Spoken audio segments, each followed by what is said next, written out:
in their head coach Larry Bird, who was only the quickest player of his generation. Right now, the Indiana Pacers, they're not listening, and time is very short, Tom. But we're happy you're working on the mental approach to things.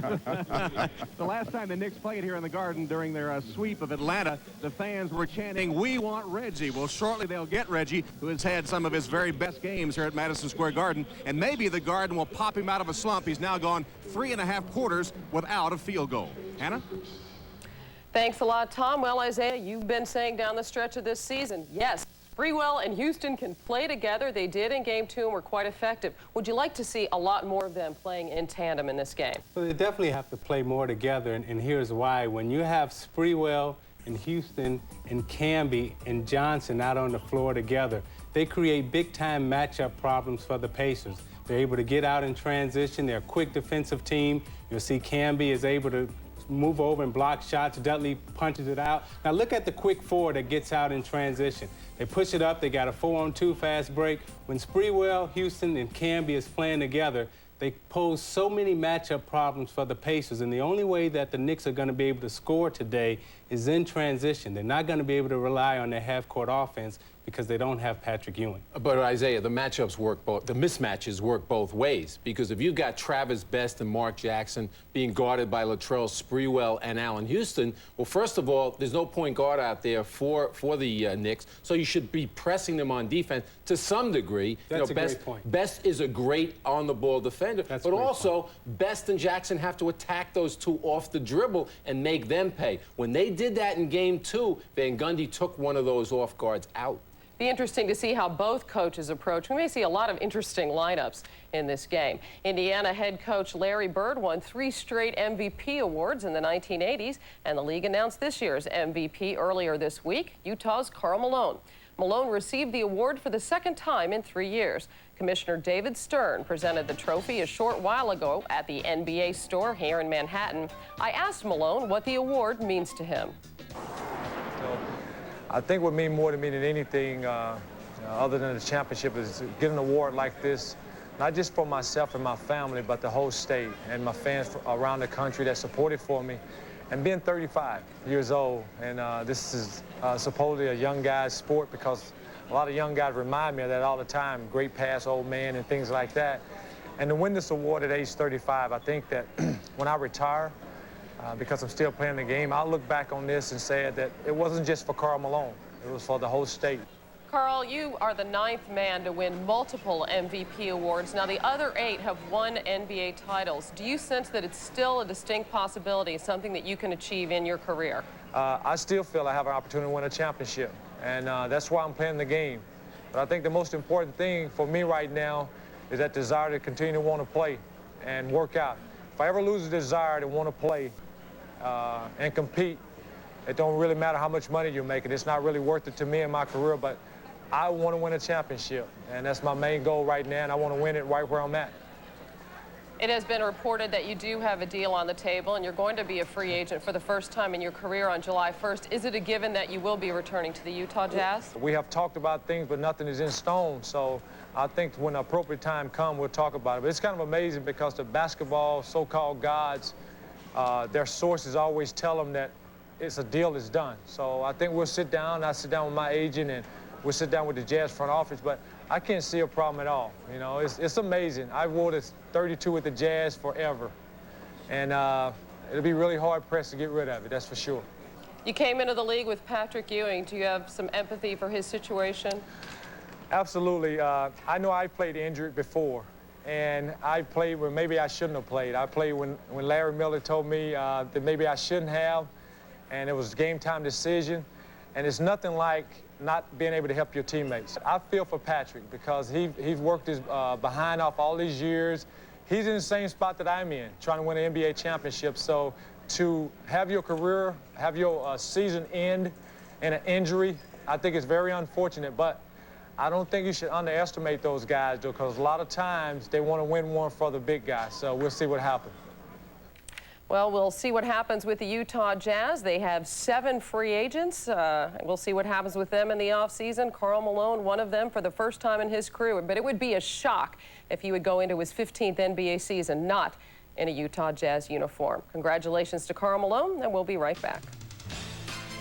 Still to come, we'll get a report on the Western Conference Finals between San Antonio and Portland after the Spurs took a commanding lead by winning on the road last night. And later, we'll hear from the New York Knicks on battling the Pacers without their veteran leader, Patrick Ewing.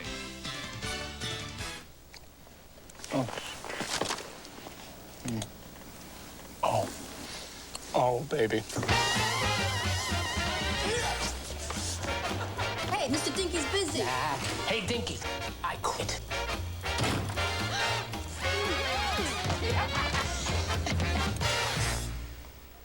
Oh, no. Oh. Mr. Dinky, I'm not quitting. That was a joke, sir. You got feet that sweat for a living, and you get athlete's foot. Smart guys know comfort comes in yellow. Desinex. Other guys' feet, they just keep itching and burning, but Desinex Comfort is what keeps you going. Desinex. Its dual-action formula not only gets rid of athlete's foot fungus, it soothes that itching and burning, surrounding your feet with soothing comfort. Desinex. Soothes while it cures for comfortable feet.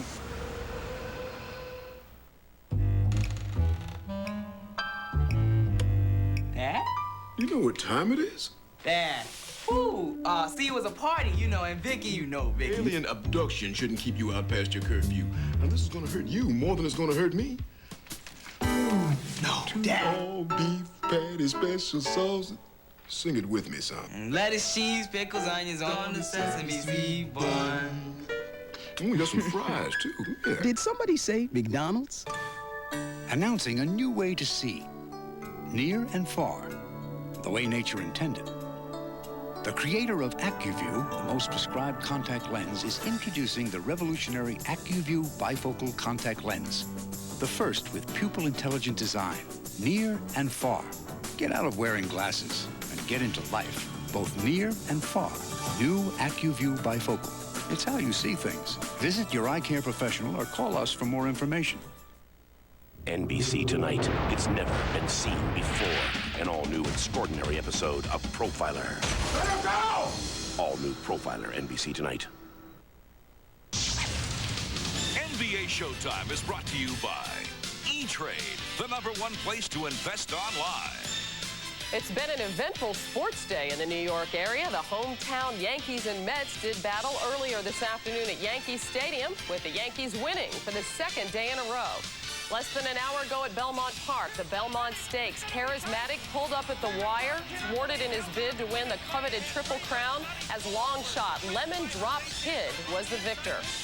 And the nightcap at Madison Square Garden, the Knicks hosting the Indiana Pacers in Game 3 of the Eastern Conference Finals.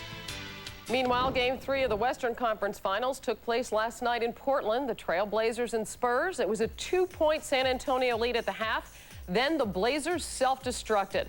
Portland managed just 25 points in the second half and was routed 85-63. San Antonio owns a commanding 3-0 lead in the series. With a report, we go to Bob Costas and Doug Collins. Hannah, it's becoming very apparent that the San Antonio Spurs are just what they have appeared to be over the past 3 months. The NBA's best team.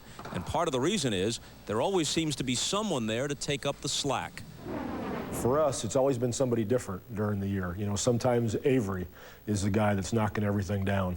Sometimes it's JJ. Sometimes it's Sean Elliott. Sometimes it's Mario Ellie. I can't say that it's been one guy throughout the year. They've shared it. So as long as one of them's doing it, it's okay, I guess. Well, in Game 1, Tim Duncan and David Robinson really set the tone for this whole series. 42 points, 23 rebounds, 6 block shots, 6 assists, and they made Portland change their whole defense by going inside and these guys delivering. What they said is, we're going to have to change our defense and get the ball out of their hands. So now they go to Game 2, and they double and triple team Duncan and Robinson. They get only 21 shots at the basket, but Sean Elliott, 6 of 7 three-pointers. We know the emotional game winner that gave them a 2-0 lead in the series. Then in Game 3, you come to Portland, tough on-the-road team. They go inside to Duncan and Robinson. Once again, the double and triple teaming. David Robinson and Duncan both get in foul trouble. Only 14 field goal attempts. This time, Avery Johnson and Jaren Jackson come through. 13 of 27 from the floor, 6 of 11 from the three-point line. So once again, you see the depth of the Spurs. On a given night, it could be any of 3 guys from the perimeter, and that's what have been the difference in this series. Bob? Searching for a bright spot for Portland, and boy, you've got to look long and hard. Rasheed Wallace did shoot 7 of 11 and scored 22 points. The rest of the Trailblazers were a putrid 12 for 66. That's 18%. Well, you know, when we look at Rasheed Wallace, we've talked about the great play that he's had in this series. But, you know, he gets a critical technical foul in the fourth quarter when they've cut it to 14. And then late in the game fouls out and walks off the floor and leaves his team. And, you know, Bob, you got a game 4 here that's got to be played on Sunday afternoon. You got to stay with your team. So with that said, this Portland team, I don't know what to expect from them on Sunday afternoon. And Hannah, all together now, as we all know, no team has ever come back from an 0-3 deficit to win a playoff series in the history of the NBA. You know, Bob, we could take that one step further. No one's ever come back from an 0-4 deficit to win either. A lot of people doubted if the Blazers had, or if the Spurs had the perimeter players that were strong enough to lead them to the NBA Finals. They've answered that question, haven't they? Yes, they have. You know, I remember talking to Jerry West right after the Spurs swept the Lakers, and he was groaning about Jaren Jackson, who had 42 points in 2 consecutive games. And he said, man, I can't believe we got beaten by a guy like this. And Kersey had like 9 points in that 4th game, too. Now what happens? Jaren Jackson, 6 trays in game 3. Game before, Sean Elliott had 6 trays. Mario Elliott and Steve Kerr are renowned for hitting the game-winning 3-pointers. And Avery Johnson has gone from a suspect outside shooter to underrated. Absolutely. This team no longer underrated. Clearly the best team in the league. Why? Hannah, this is the best team in basketball, and everyone talks about their offense, but what's getting them there is their defense. They're good enough to shut you down at every position. Robinson can shut you down at the 5 spot. Duncan can shut you down at the 4. Elliott can shut you down at the 3. Ellie can shut you down at the 2. And Avery can shut you down at the 1. So defensively, they're solid. In their last 47 games, the Spurs are 41-6. And now they are just 1 win away from a trip to their first ever NBA Finals. We'll be right back. Coming up, New York has lost Patrick Ewing for the rest of the playoffs. How will they make up for his loss? We'll hear from the Knicks next. Do you know me? Not yet. I'm starting my own business, and that's a little scary. For me, the card is my support system. I rely on it to build my office, fill my closets, buy business lunches, dinners, and when it all gets to be too much, I rely on it to bring me home. It's good to know there's someone there when you need them. Apply now. Visit AmericanExpress.com. Here in America, home means different things to different people. But we're pretty much agreed on what it means to own a home. It has something to do with stronger communities, safer streets, better schools, and the hopes and dreams that America was built on. So whatever home means, one thing's certain, it's a lot more than just 4 walls and a roof. For a free guide that can help you on the path to home ownership, call the Fannie Mae Foundation. My brother's son said he had an idea that would make us rich. That funny-looking kid said that. Said we can use the internet. The internet? We ain't selling books, we're selling feed, and we already sell every ranch in the county. Harlan, you ever been outside the county? Does Guam count?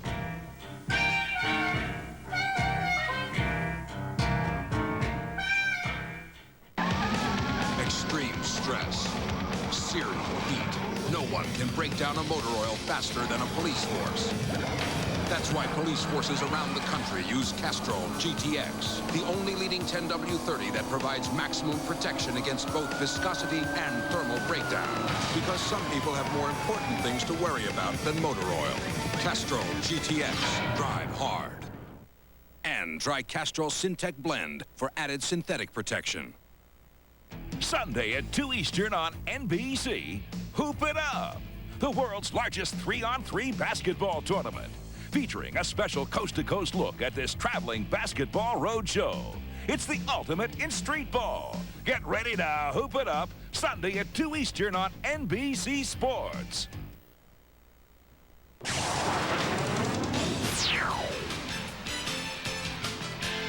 The second pick in the 1985 NBA draft goes to the Indiana Pacers. We know differently, and here's David Stern with the announcement. First pick, select Patrick Ewing. Indiana ended up selecting center Steve Stepanovich from Missouri with that second pick in '85. It wasn't until they drafted Rick Smits 3 years later that the Pacers finally had their dominant big man. The Pacers are hoping Smits, who is also injured, will be able to capitalize on Ewing's absence. Smits fouled out of the first 2 games, averaging just 9 points and 4 rebounds. Though Ewing is unable to help the Knicks on the court, he'll no doubt serve as an inspiration to his teammates.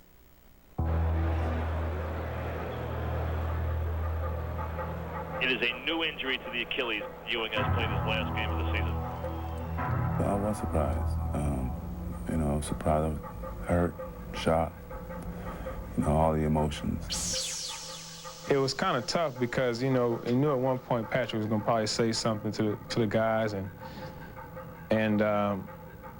it was just one of those moments where you felt bad for him. He just kept on saying, y'all got to do it. Y'all got to win it for me. Basically, he just said 2 things. He said, I believe in you, and get me my ring, in so many words. It breaks my heart in many ways that he's not going to be able to see this thing through to the end. I really thought the Knicks were going to win this series, and I don't think they're going to win it now. Obviously, it hurts us, one, having a go-to guy late in the post. He really delivered Miami Game 5, first 2 games against Indiana down the stretch in the post. You just kind of created something where we have more of an identity that's not what the Knicks used to be. We can tackle in a little bit different ways than we used to be able to. This team has been through a lot and is pretty battle-tested, even with Pat going down. They know what I've been going through for the last 3 months, the pain and, all the things I had to endure to play. So they were part of it. I'm sure they would love for me to be there with them, on the court, but unfortunately I can't. To me, he's everything a professional athlete should be about. He put it really all on the line this year, where a lot of great players would have sat out because they couldn't play individually as well as they would have hoped to. He went on the floor knowing he wasn't going to be Patrick Ewing, but he knew his presence on the floor helped us win. I'm going to be there, emotionally, be on the sideline, cursing them out, cheering them on, just doing everything I can do from the sidelines to help them. The only thing he has missing is a ring, and hopefully we can get it for him this year. We're going to do what we can to continue on and play well and really honor what he did by getting us this far. His efforts helped us get this far. We're going to try to take another step and win this series. No more speeches. All the speeches will be already over. It's time for them to step up and get the job done, kick some butt. In our interview with Patrick Ewing last night, he said something that kind of surprised us. He said, if Knicks management wants to trade me, I guess I'll just have to go along with that. What's he talking about, Peter? The only one who has initiated trade talk is Patrick Ewing, because every time that Phil Jackson's name has come up as a possible successor to Jeff Van Gundy, Ewing says, I'm out of here, and the team I want to go to is Miami. Obviously, because of all that good blood between Dave Checketts and Pat Riley. But you notice, Hannah, that he hasn't mentioned Miami in quite a while because Checketts has told him to cool it. He did not want to hear that anymore. In fact, he told him if he opened his mouth one more time, he was going to fine Latrell Sprewell $25,000 more. but Hannah, he's not going anywhere. He's totally untradeable. He's going to be 37 in August. He's got 2 years left on his contract, worth $29 million. You don't want to be Zoe's backup anyway. Nah. All right, about the injured Achilles, is this something that, looking back, might have been avoided?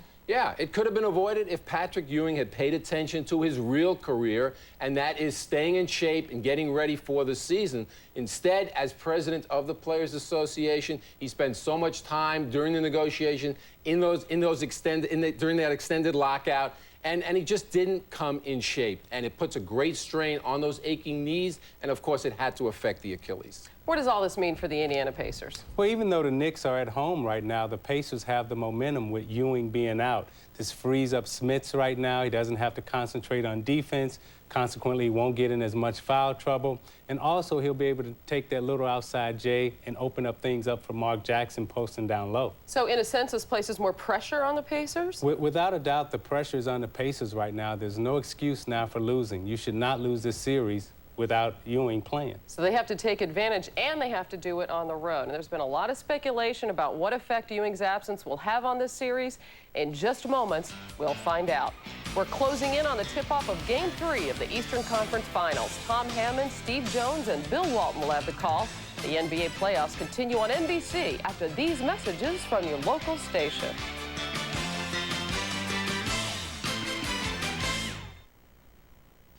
News can happen anywhere, anytime. That's why we want you on our team. Hello, Channel 4 Newsroom. If you have a news tip, call the WDIV Channel 4 Newsroom toll-free. Just dial *4 on your Ameritech cell phone to be connected 24 hours a day. Hey, guys, we got a breaker. News 4, where local news comes first. It's Detroit's biggest music event of the year, the Budweiser Downtown Hoedown. The only place to see it is Channel 4. Performances by Mark Chestnut, Terry Clark, Lone Star, the Kinley Sisters, Montgomery Gentry, Chad Rock, Leroy Parnell, Shadazy, Susan Ashton, Devin Skillian and the Forbes Brothers, and more. A 2-hour primetime special with a live simulcast on W4 Country, Hoedown Country Music's biggest weekend. Presented by Traverse Bay Casino Resorts, Sunday, June 6th, 9 p.m., only on 4. News can happen anywhere, anytime. That's why we want you on our team. Hello, Channel 4 Newsroom. If you have a news tip, call the WDIV Channel 4 Newsroom toll-free. Just dial *4 on your Ameritech cell phone to be connected 24 hours a day. Hey, guys, we got a breaker. News 4, where local news comes first. During Adventure 99, Dodge will give you a great lease deal on a Dodge Ram. Or, if you buy a Dodge Dakota, get your choice of $1,000 cash allowance, or a great vacation package worth up to $1,800 at the new Universal Studios Islands of Adventure theme park in Orlando, Florida. It's the adventure of a lifetime, and we have the rides to prove it. See the friendly Dodge dealer near you.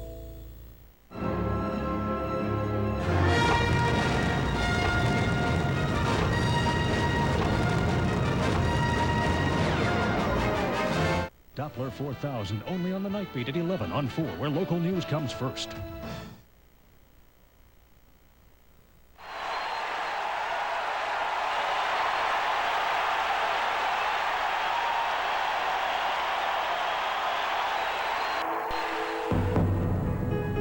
Patrick Ewing's quest for a championship now continues from the New York sideline. A warrior who has endured so much. This time, the pain has become too great to overcome. So now the Knicks look to Latrell Sprewell for his speed and versatility.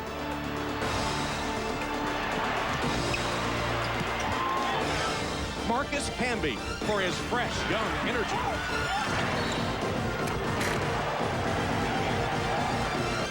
And Allen Houston's pinpoint shooting to keep Ewing's dream of a ring alive.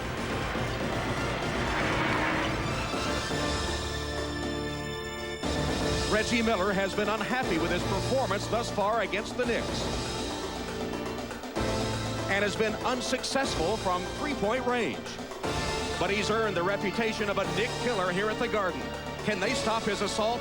The Pacers and Knicks are next.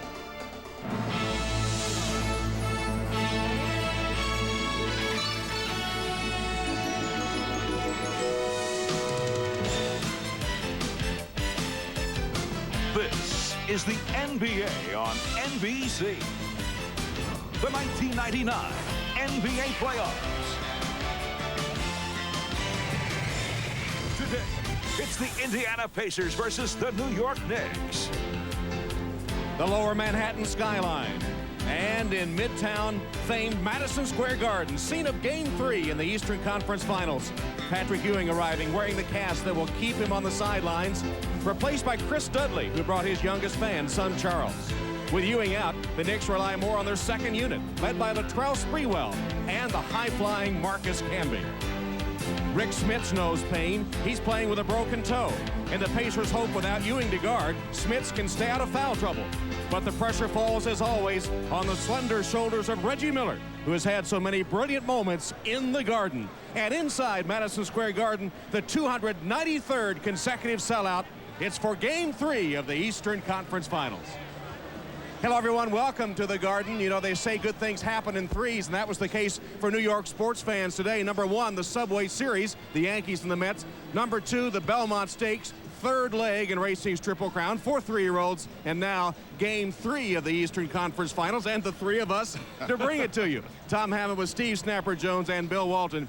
Steve, with Patrick Ewing on the sidelines now with that partially torn Achilles tendon, the equation changes for the New York Knicks. It does, but it's an equation that they have seen before, Tom, and that they have to find some low post scoring. And the guy that they're going to go to is a Larry Johnson. Larry Johnson has become a rejuvenated offensive player for Jeff Van Gundy. His ability to score from all over the floor has really set the tone for the New York Knicks. And when Larry Johnson is scoring the basketball, good things happen for them. His numbers, he is the leading scorer in the series. And, you know, how dedicated is he? Well, this is a guy that's well-groomed, and he has sworn he's not getting a haircut or a shave until they win. And if we see this, the signature, then you know that he is having a huge afternoon. That's disgusting. Bill's favorite is the LJ signature.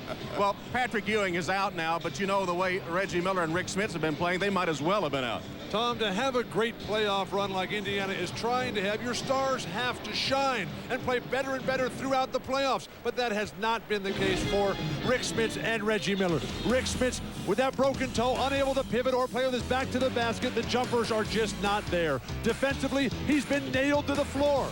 He has just resulting in a flagrant fouler who has fouled out of both games.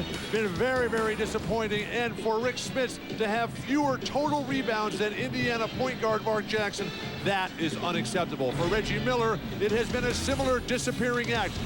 Phenomenal in round 1, but at this pace, with the declining performance of Reggie Miller, if this goes on much longer, he may be below sea level. Now, the Pacers have been telling us all week long that, hey, we're a better road team than we are home team, and they have not lost on the road this season. But talk is cheap at this point. It is time for the Indiana Pacers to stand tall, Tom. Speaking of talk, is Larry Bird still talking to you? Absolutely. All right. He is not happy with the way that the Pacers are performing, nor their sense of urgency. All right, well, we're ready, as you can tell, for Game 3. It's the Pacers and the Knicks. The series tied at 1 win apiece. Game 3 coming up from Madison Square Garden. Some say I'm laid back, but when I see a crowd of thirsty fans, I am Beer Man, delivering frost-brewed Coors Light faster than the cold of the Rockies. Hey, Beer Man. Rising to any occasion to quench even the greatest beer thirst. Beer Man is on the case. How you doing? Hey, Beer Man. Drink that. Beer Man, you the man. But that's my date. Oh, just, you know, keeping it cool for you, my brother. Coors Light!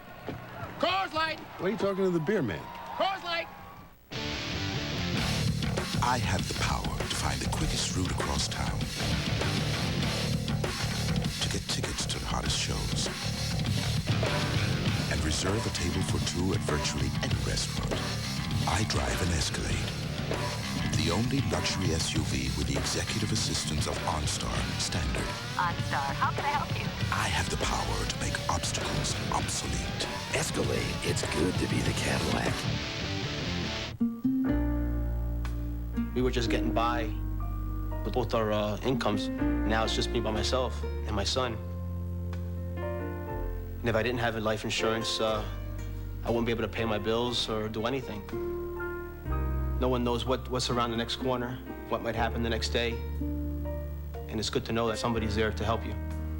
Credentials prove to me that when the chips are down, they're there. The NBA on NBC is brought to you by Original Coors. There's only one mile-high taste. Coors, the original. By 1-800-COLLECT, the easy way to save. And by the irresistible taste that makes you say, did somebody say McDonald's?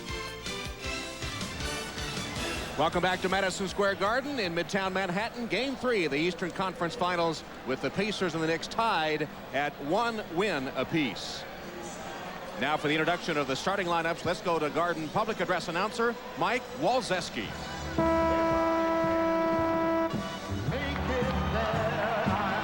Good evening, everyone, and welcome to Madison Square Garden, the world's most famous arena. Tonight's Eastern Conference Finals game features the Indiana Pacers and your New York Knicks. The head coach of the Pacers, Larry Bird. Now for the Pacers starting lineup. At guard at 6'3" from St. John's, number 13, Mark Jackson. At guard at 6'7" from UCLA, number 31, Reggie Miller. At forward at 6'7" from St. John's, number 17, Chris Mullin.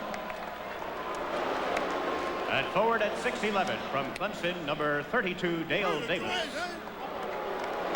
And at center at 7'4" from Marist, number 45, Rick Spitz.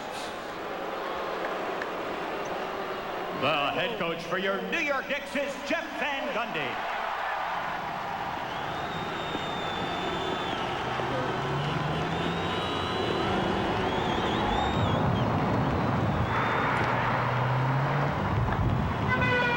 Taxi! Yo, yo, yo, yo, yo! Taxi!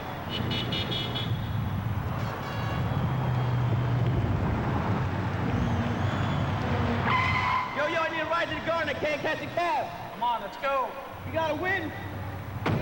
Knicks!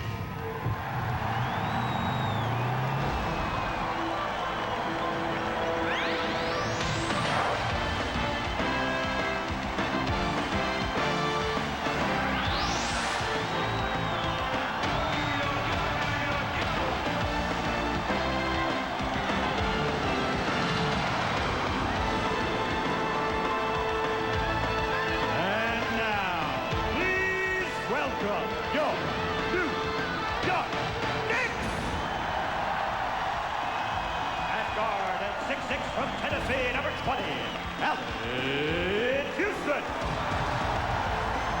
At guard at 6'2" from Florida State, number 21, Charlie Ward.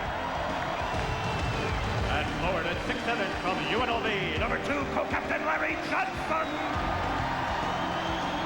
And forward at 6'5" from TCU, number 40, Kurt Thomas. Center at 6'11" from Yale, number 14, Rick Stanley.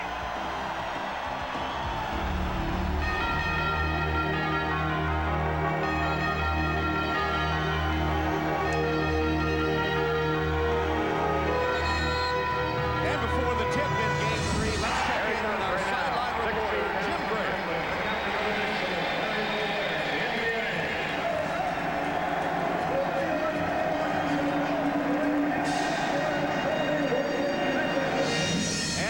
Tip-off in Game 3. Let's check in with Jim Gray.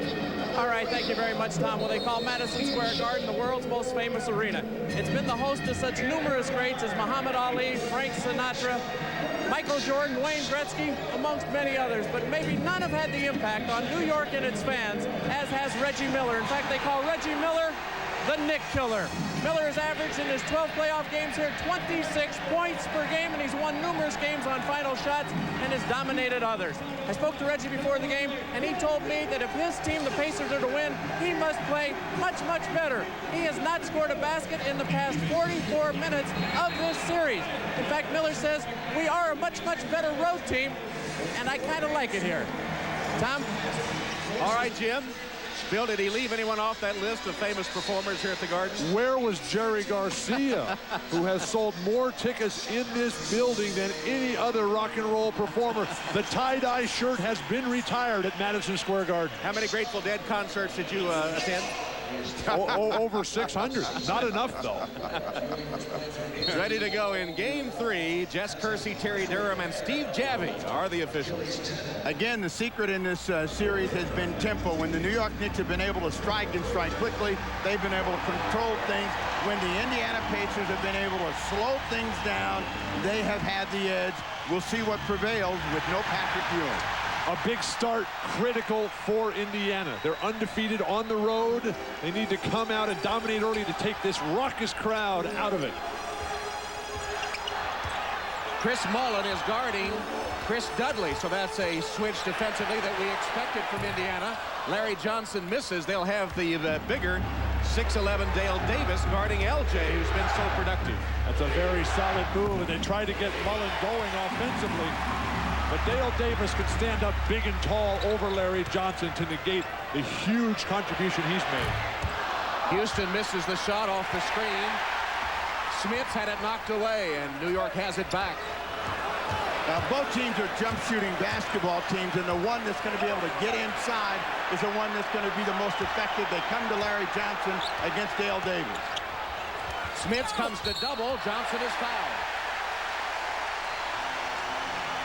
That backup of LJ's has been the Knick style at its worst. When he comes in and takes 7 or 8 dribbles trying to get something going for himself. The Knicks are much better when they move that ball around.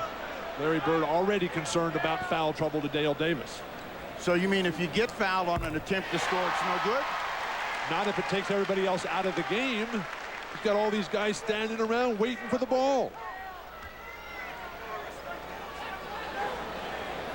Well, they waited too long because Larry didn't give it up, and now he's put in the 2 free throws up and got them both. So that net 2 points, the result of that possession. Advantage Steve. High post Smits. The long game, Tom. Reggie Miller, he's the one they need to get on track.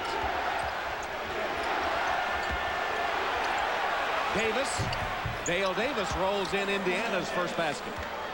Dale Davis and Antonio off the bench, not related, have been really the only Pacers playing any kind of basketball for Larry Bird.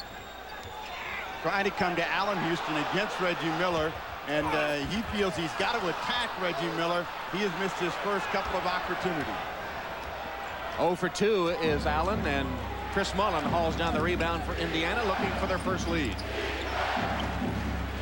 Miller off of the screen. Houston right with him. Houston has really done an underappreciated defensive job on Reggie Miller.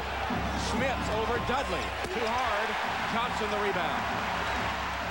Pacers love to establish Rick Smits early, but the game is just not there at all for Rick. Houston finally gets one down. Allen Houston's first bucket. And the Knicks lead by 2. When you see Mark Jackson walking the ball up the floor, this is the pace of the game that the Indiana Pacers want. They have to execute at this end of the floor. They're trying to get Smits going. They get a foul against Chris Dudley. This, of course, is the Knicks' fear. Dudley in foul trouble. Allen Houston telling us his main weapon against Reggie Miller is to attack him on the defensive end. Pulling the quick trigger, coming off that nice down screen by his teammate. Mullen for 3. Chris Mullen with a quick shot off his screen has his first basket, and I thought it was a 3. They gave him a 2, apparently. It's 4-4. Chris Mullen has to shoot his way into this series. He has been completely outplayed by Larry Johnson. The playoffs are all about matchups, and the ones that favor the Indiana Pacers, they've suddenly changed, so they're going to come back. Nice hand, Steve. Clank. Now, that ball was out of bounds. You don't catch a ball that's out of bounds. It was right in your wheelhouse, and you just let it go. Out of bounds. That's the difference. You never learned when a ball was out of bounds. Now they're discussing that 3-point shot. shot. Was it a 2 or 3? I thought it was a 3. Mullen said it was a 3. Chris is over here talking to Steve. And now they gave it to him, a 3. Yeah, I thought it was a 3 too when he let it go. So it is a 3, and it is an Indiana 1-point lead with the ball. Shooters also know when they're shooting. Yeah, he knew all of them. So how would you know, Steve? Smith gets tangled up, and Dudley comes up with a loose ball. Ward pushing it. Dudley just now getting down court. Now, this group that the Knicks have out on the floor is not going to get many cheap opportunities. Dudley with a missed jump hook. Charlie Ward with a hand check. And there's been a lot of discussion, of course, about the way the series has been called. Jeff Van Gundy complaining. He said whining now is the way to win in the NBA. He said Indiana did it successfully because in Game 2, the Knicks weren't allowed to stand their ground. And so the officiating has been much discussed the first 2 games. There's no call as Davis was bodied by Dudley. Thomas takes down the rebound. Rick Smith has to finish at least a layup, please. Mullen slaps it away for Indiana. Mullen for 3. Mark Jackson the rebound. Mullen wants it again. He's wide open, and they decide not to give it to him. Johnson now has to defend Jackson out on the perimeter. Mullen matched up against Charlie Ward, and an offensive foul called on Chris Mullen. A lot of teams in the Eastern Conference, Tom, have been trying defensive strategies of switching off their point guard against Chris Mullen. But Chris Mullen has the ability to back guys down. A little flop there. I thought it was a pretty good shoulder, though, from Mullen. I thought it was a pretty good call. Well, we're well aware that the Tony Awards will be given out for the best and the brightest in theatrical achievement tomorrow night at the Gershwin Theater. Charlie Ward trying for a late entry, and those. Maybe he needs to consult with Reggie. LJ, the spin and the foul. Larry Johnson, offensive foul. Larry Johnson got the hook as he made that quick spin, so he picks up his first personal. But you watch the elbow come out right there to wrap around, and Steve Jabby says no. Why is Larry Johnson trying to back down Dale Davis? Take him out 15 feet, face him up, and get to the hoop. Draw some more fouls. Smits. Charging foul. Wipe out the basket. Smits as Dudley took the foul. Charge, and Smits had a head of steam, and he wasn't going to stop for anything or anybody. Well, the Indiana Pacers are trying to break that string where they stay out on the perimeter, and Smits is coming hard, and he is not going to be denied the opportunity, but Dudley steps in front of the line and gets the charge. Not the prettiest of starts, almost halfway through the first quarter, and it's 5-4 Indiana. New York's 1 of 6, Indiana 2 of 7 shooting. Well, let's remember that Indiana has had droughts all season long, and in game 2, when they had an 18-point lead, they went 5 minutes 45 seconds without a field goal. Chris Mullen commits his second foul. He had the offensive foul earlier. That's his first defensive foul. The Knicks are going to take a timeout. He's in shock. What are they doing to me today? They didn't give me the 3, and now they call another foul. We'll be back. It's do or die for the Blazers against the Spurs. Sunday night at 6 Eastern. How far away are you from using the internet to respond to a market change? How far away are you from making e-commerce as real as your next shipment? How far away are you from evolving the technology you have today into the solutions you'll need tomorrow? Well, if you build on your existing systems with software you know from Microsoft, like thousands of companies already have, you're closer than you think.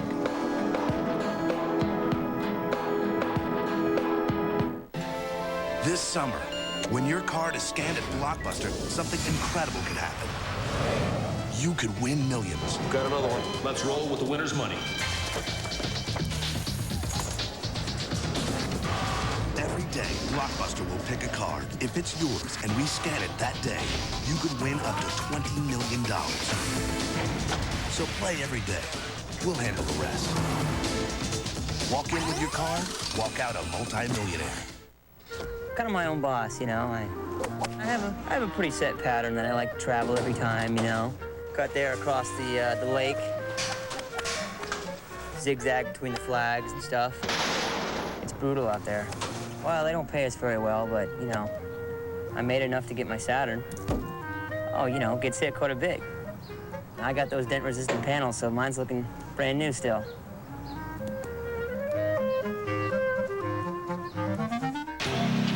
Are you lonesome tonight? How does it feel? Out there all alone? Hello? So near. My whole day has been like this. And yet, so far away. Dr. Pepper's the taste. He's so happy. No one else can take his place. And Hey, that's I know that why guy. you're lonesome tonight. Welcome back to Madison Square Garden. We've had 7 fouls called in the first 4.5 minutes or so of play, and Jeff Van Gundy, the officiating has been very much on his mind. He has a new theory. Let's hear it. No, whining wins in the NBA. No, that's the new success formula. Chicago had it perfected, and they always got the benefit in the next game. Indiana whined its way to 40 foul calls in Game 2. We could guard Mark Jackson in the first game. Second game, the Knicks could not guard Mark Jackson. They would not allow it. We're not the physical team. Heck, we start 6-foot Charlie Ward, 6'6" slender Allen Houston.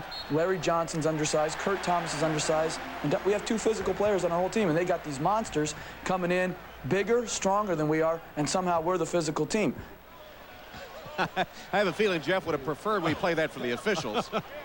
But that's a very oblique way of whining. That's right. But that's when you know that you're playing, is when you're the shorter team and you have to rely on quickness. You're playing against the Pacers, who are the biggest squad in the NBA, and you're beating them. Basically, with the home court advantage now, the Knicks. Well, the Knicks are complaining here. They wanted a new 24, but the clock didn't. The clock is not reset because the ball did not hit anything. Dudley tapped it, but it went to the glass, and that's all. So 17 to shoot. The Charlie Ward inbounds to Houston. You need more than 17 seconds to get a shot off. You're having problems. Houston stepped on the sideline, stepped out of bounds, and the Knicks will turn it over again. New York off to a ragged start, turning the ball over, and only 1 of 9 shooting. Now, they don't appear to know how to get a shot off, and that's been their concern. Sprewell is up and getting ready to come in the ball game. He knows how to get shots up, Steve. Smith's guarded by Thomas. Travel. Nope, they're going to call an offensive foul. Well, you know, they've been trying to keep Smith in ball games as Sprewell comes in. So Latrell Sprewell into the game for the Knicks, trying to jump-start their offense. He replaces Kurt Thomas. But with Rick Smith to the bench and Antonio Davis in, Larry Bird is perturbed beyond belief with the performance of Rick Smith. Absolutely nothing. Houston, travel. The 2 teams have now combined for 8 turnovers and only 3 field goals. You know, this is an example of what happens when teams are uncertain and not going to the people that know how to play offense. Allen Houston too quick on that move. Reggie Miller's first shot. And finally, the drought broken for Reggie Miller, who gets a bucket after approaching 50 minutes without a field goal. But what did Coach Wooden tell Coach Jeff Van Gundy yesterday? Quit having your players back in. Tell them to turn and face and play with quickness. Bill Walton was talking to his college coach, the legendary John Wooden, on the telephone when Jeff Van Gundy, as Larry Johnson misses, Dudley puts it home. When Jeff Van Gundy came into our meeting room and immediately got on the phone with Coach Wooden and brightened up, Jeff Van Gundy, you could tell it was the highlight of his day to talk to Coach Wooden, the legendary Wizard of Westwood. Miller, having hit his last shot, throws up an air ball with good defense from Houston. Here's Sprewell. Popped out, Dudley. Missed it, tapped in by Johnson. What a pass, Chris Dudley. He saw the defense coming at the last moment, put it to the far side, the old Andy Overdrill, Steve. Mark Jackson for 3. Jackson with the 3-pointer makes it a 2-point Indiana lead. Only a 7-footer could see a pass like that. The Knicks have done a phenomenal job of defending the 3-point shot.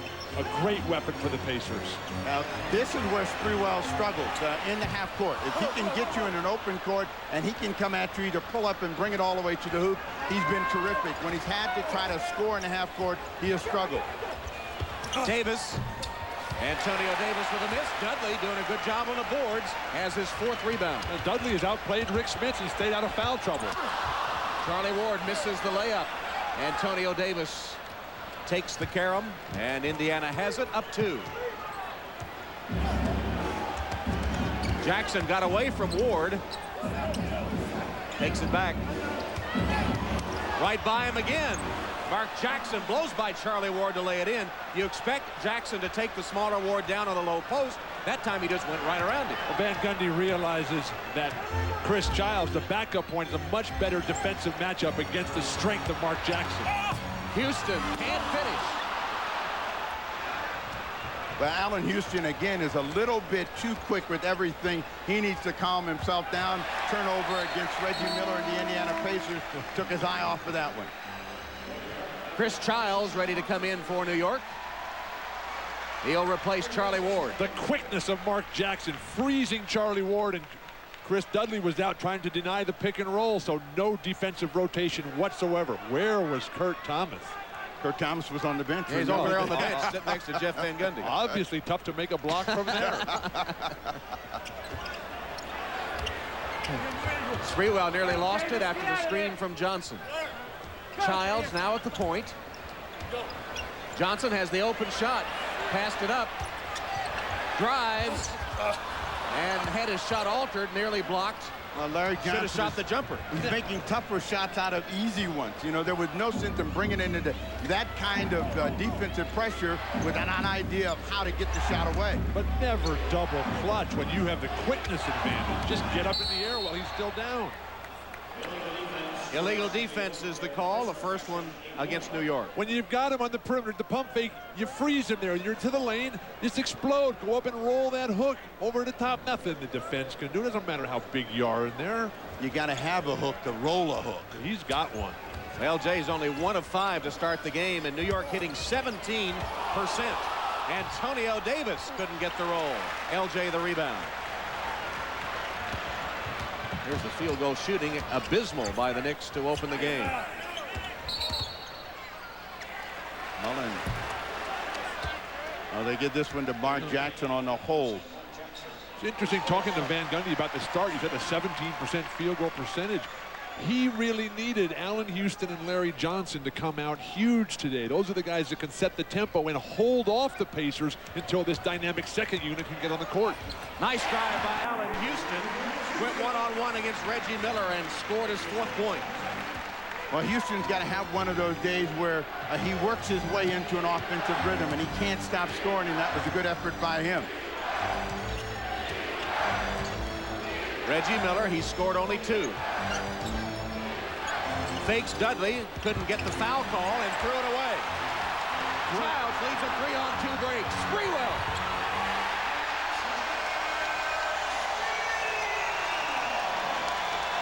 There's the running game, keyed by that second unit. Childs to Sprewell. And anchored now by Larry Johnson at the power forward position. Larry Bird forced to take a timeout. The Knicks are right back. Now, Allen Houston on a terrific individual effort, got himself under control and was able to finish that one against the defense of Reggie Miller. And then Larry Johnson digs it out, kicks it ahead. Knicks on the run, too tough. Sprewell, just an unbelievable finisher. Tie game, the NBA on NBC. As the pilot flies through the night sky, the helmsman steers a course that is true. The landing signal officer checks the approach. The weather crew keeps an eye on the storm. The air traffic controller directs every move. The air boss orders a clear deck. The captain gives the final word.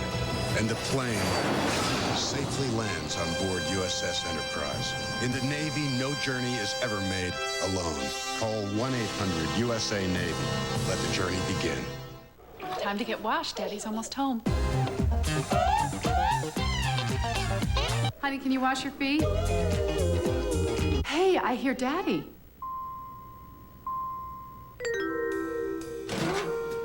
Hey, guys! Hi. Hey, honey. Okay, let's eat. Hey, where are the fries? What, no fries? I can't believe Daddy forgot the fries. I'll go get some more. Some. Hurry back. Fry breath. Did somebody say McDonald's?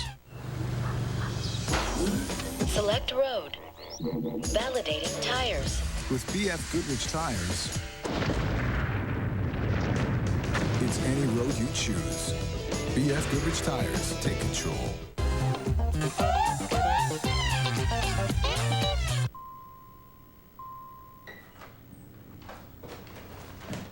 You did it again, didn't you? Did somebody say McDonald's? It is not whether you fall down. It is whether you get back up. It is not the size of the dog in the fight. It is the size of the fight in the dog. It's not how hard you push along the way. It's having something in you to finish.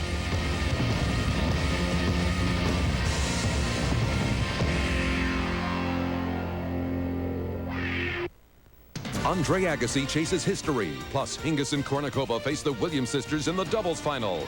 The French Open, live Sunday, 9 a.m. Eastern on NBC. 12-12 game. At times in his career, Patrick Ewing has stood as tall as the Empire State Building. And it was 5 years ago today the Knicks and Pacers met in Game 7 of the Eastern Conference Finals. Patrick Ewing came up big, 24 points and a playoff career-high 22 rebounds. His rebound and slam off this John Starks miss with 26 seconds remaining put the Knicks ahead to stay as New York won and advanced to the NBA Finals. Now Patrick still wants that ring, but he'll have to watch from the sidelines. He met with his team before practice the other day and said, I have confidence and faith in you. And he closed by saying, get me that ring. Patrick wearing that cast, he'll be in that for at least 6 weeks. Very, very disappointing scenario for Patrick. Larry Johnson as the power forward has been dynamic here.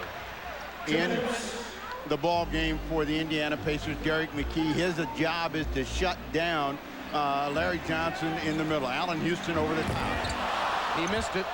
Jalen Rose and Derek McKee in for Indiana as Mullen and Dale Davis go out. Derek McKee and Sam Perkins, the two most skilled big men for Larry Bird, they have been non-factors in this series. Antonio Davis, back rim to LJ. 5 rebounds for him. To go along with his 4 points. Childs lobs it into Dudley. The defense forgot about him. And Dudley scored his 4th point. Well, that's become his weapon of choice right there. The little jump hook gets it to nestle in. But these rims, I think someone went up with a couple extra screws, tighten them at both ends. Everything is in and out. Miller. Well, the rims aren't tight, the players are, but there's Reggie Miller, who nails his first 3 in a long while, stopping a 6-0 New York run. Steve, you mentioned Chris Dudley's jump hook. Akeem better watch out. Dudley is coming. Next, we know he'll be asking him for free throw advice. They throw it right to Mark Jackson. Miller running the floor, appeared to have a step. Now Jalen Rose misses a 3. McKee with a rebound. We're in the final 40 seconds of the first quarter. Antonio Davis. First basket for Antonio, and New York now trails by 3. Antonio's been having good numbers, been putting the stats on the board for Bird, but the impact has not been there. Coming to Sprewell down on the post-up. Jalen Rose has done a good job of making him take tough shots, slaps that one back, 8 on the shot clock, so they'll reset. But he's not been able to really back down and jump over Jalen Rose in this series. And here for the first time is Marcus Camby, who's been very active in the series, replacing Chris Dudley. Steve, why is Latrell Sprewell trying to back guys down? Take him out on the perimeter and drive by him. Or shoot from outside. Came up short. Childs the rebound. Shot clock off as we come down to 10 seconds in the first quarter. They messed him up. He was ready to go. He was going to shoot. Van Gundy had his hand up. Larry Johnson said, don't shoot. Now let's see if the Knicks get a shot off. Dangerous cross-court pass. Bounced off the back of Jess Kersey. The official, New York gets it. 1.5 remaining in the quarter. Guarantee you, Child said, at least we would have got a shot. Now, I don't know. Sprewell could get a shot in 1.5. Johnson for 3.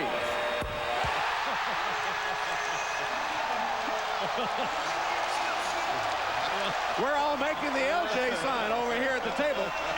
Not me.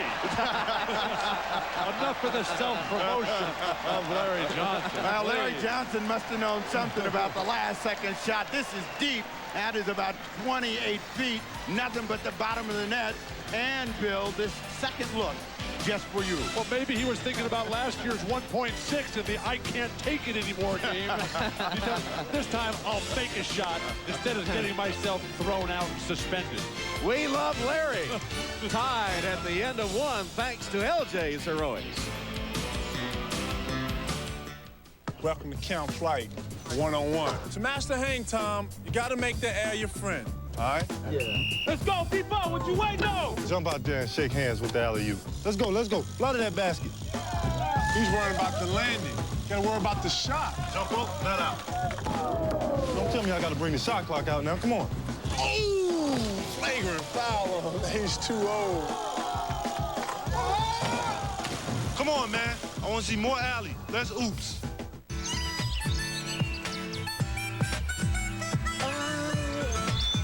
See the USA in your Chevrolet. The world is big and wide and the sun is shining. This is how the world looks from the inside of the new Chevy Impala. And this is how the new Impala looks to the world. Designed, engineered, and built to be the most carefree car on the road. Let's go for a drive. Don't you worry, little guys. I'll find you a happy home. Hey, Bearman, before you take this Frost Brewed Coors Light, one of my little babies, I'll have to ask you a few questions. Huh? How often do you clean your home? Just wanted a beer. Of course you do. Do you have a good job? I'm a surgeon, brain surgeon. I won't be happy till all these beers have a good home.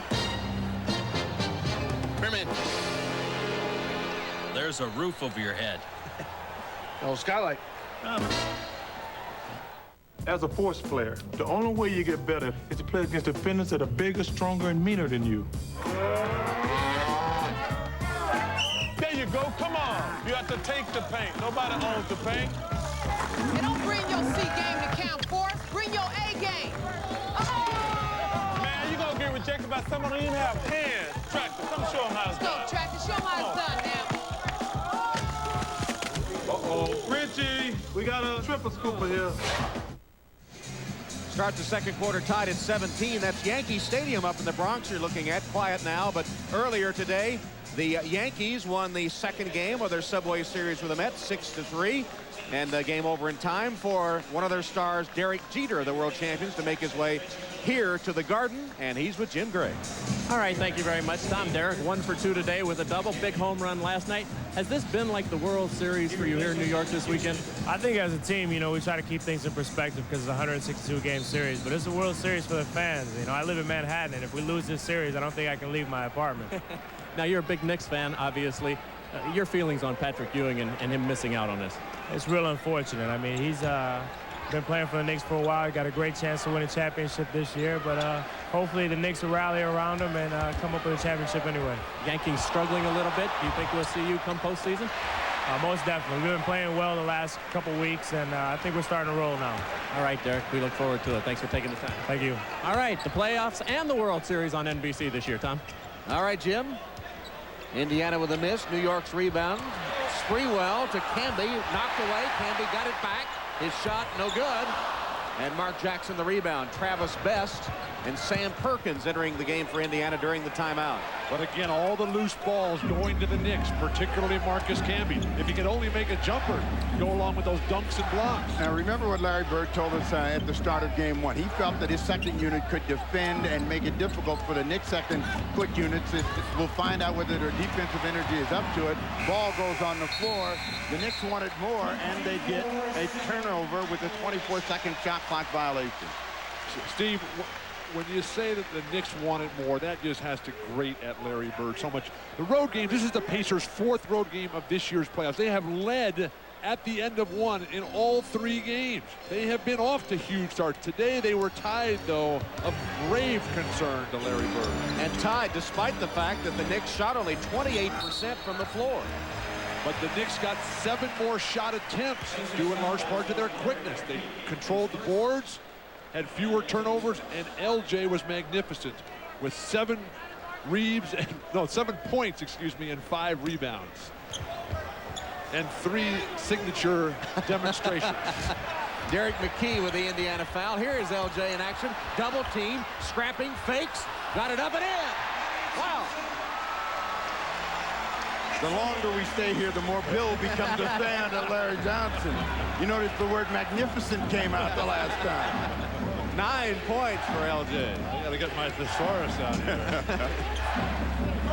Slow pass by Sam Perkins. That ball just floated in there. You know, the playoffs are about resolve, and Larry Johnson has really shown that he's got a lot of heart and a lot of tenacity this afternoon, coming in, getting them up in the air, off-balance shot goes in. What happened to 3 seconds in the key? He lost a ball. That doesn't stop the 3 seconds. 5 to shoot, and Davis makes sure. Antonio Davis slams it down. New York attacks right away. Chris Child. Rebounded by McKee. 4 rebounds for Derek. Knicks need to get Sprewell more shots. That's what Latrell said, I'm sure. We asked many of the Knicks about who would take up the shots that Ewing wouldn't get, and they said unanimously, Latrell can handle that. Sam Perkins' first basket. Well, we know it wasn't going to be Chris Dudley, that's for sure. Actually, you were the one that asked Marcus Camby, was he going to get more shots with Ewing out, and he laughed and said, no, Latrell can handle that, as LJ does it again. And I guess, Bill, you have some personal experience with that. When I played for Larry Bird on the '86 champion Celtic team, I had the rare opportunity to start a game. When I came extra early, I was stretching out. Larry came and stood over the top of me and said, Bill, all those shots you think you're going to get that belong to the Chief, Robert Parrish, those are my shots. You get to the weak side and start rebounding. I didn't get a single look that day. And we bet Latrell will get his, but right now, the ball in the hands of LJ and Larry Johnson dominating the game. We're tied at 21. WNBA 5 days coming soon. Anything you can do, I can do better. I can do anything better than you. No, you can't. Yes, I can. No, you can't. Yes, I can. Had enough? Let's go. Anything you can be, I can be greater. Where to stop? Sooner or later, I'm greater than you. I'm not stopping. I'm not stopping. I'm not stopping. No, you can't. Yes, I can. Hey, everybody, I'm Bob, and I'm stupid. No, nobody here is stupid, Bob. You guys know about the internet, right? Everybody's getting rich. We made this commercial. We'll spend $2 million to air it one time. We were gonna be rich. Millions of hits on the website. It was huge. What happened? The site crashed. I forgot to warn the web guys. Oh, that was stupid, Bob.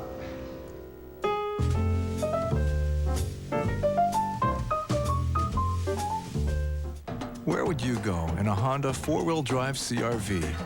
Would you climb Mount McKinley? Would you swim with dolphins? Would you sleep under the stars? Would you wrestle with a river? Would you search for lost civilizations? Would you find the perfect wave? Or would you go for a really thrilling video? The Honda 4-wheel drive CR-V, prepared for anything you are. The NBA on NBC is brought to you by Gatorade Thirst Quencher, helping you play longer and stronger when it counts the most. Gatorade, is it in you? By Honda, a winning lineup of cars, sport utility vehicles, and minivans. And by Nike.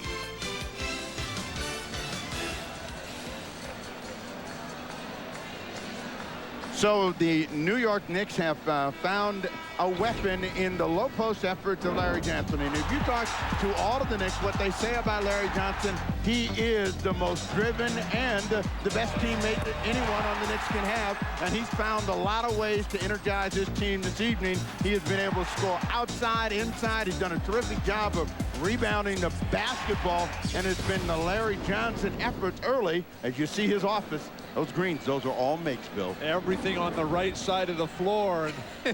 Oh, everybody's doing the LJ here at the Garden. Well, that's a sad sign. We're going to have kids all over the world into self-promotion, into drawing attention to themselves.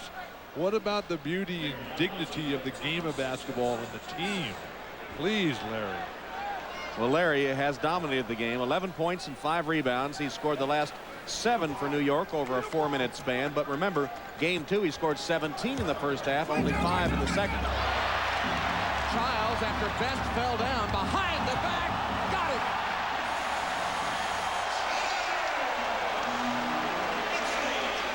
Chris Childs letting his game do his talking for him, rather than LJ, who's always trying to throw that. Well, it's a little harder to do a CC. Rose with a miss. Camby wipes the board clean. What the Knicks small unit has been able to do is limit the Indiana Pacers to one opportunity. So it's been one shot. They try to squeeze it in between the defense. Chris Childs, the creativity. After he digs it out defensively, Travis Best just inexplicably falls to the floor. That's something I was very good at there, Steve. Falling to the floor? No. Oh, no, too late. You walked right into that snare. I tell you what, oh, it jerked you way up in the air. I'm talking about the behind the back. Johnson was open, and he's going to use a little clock and try to break down Derek McKee. Double team comes. He gives it up to Thomas. Can't hit. Put up and in by Camby. The Pacers rooted to the floor defensively. Sam Perkins, Antonio Davis, Derek McKee. Get a rebound one time, please. It is only a 4-point ball game, and all the Indiana Pacers need to do is find someone that can score with each possession. They come to the low post and Sam Perkins. Perkins got the roll. Tough shot. Kirk Thomas had a hand in his face, and Perkins with 4 off the Indiana bench. Sam, one of 3 Indiana Pacers who are from the New York City area here. Sam being the oldest. The senior member had all the tickets in the locker room before the game. Sprewell. Finger rolls it in. Suddenly, New York catching fire. Sprewell has 4, and the New York lead is 4. You say suddenly like you're surprised. Now, every time Sprewell, Camby, and Childs come in, the game just completely changes. But aren't you the one that told us that quickness is something that you can learn? And if it is, you better give the lesson to the Pacers quickly. It's about what you think. Oh, what a terrible play by Antonio. Saved it right to Camby, who is fouled.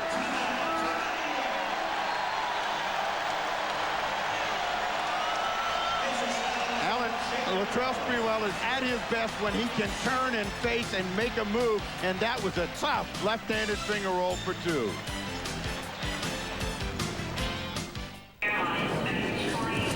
Excuse me, I just need to get my bag. Excuse me.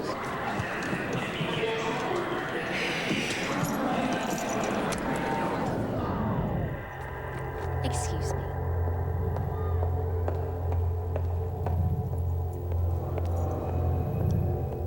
It's more than a car. It's a state of mind. The Accord from Honda.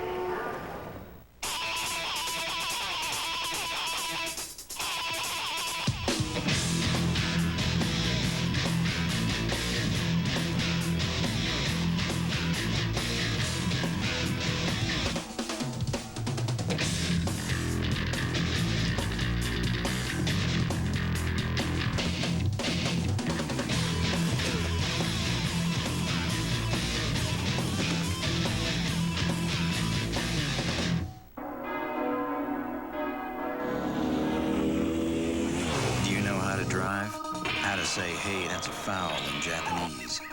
Do you know where in the heavens to find a human voice? Where in your soul to find character?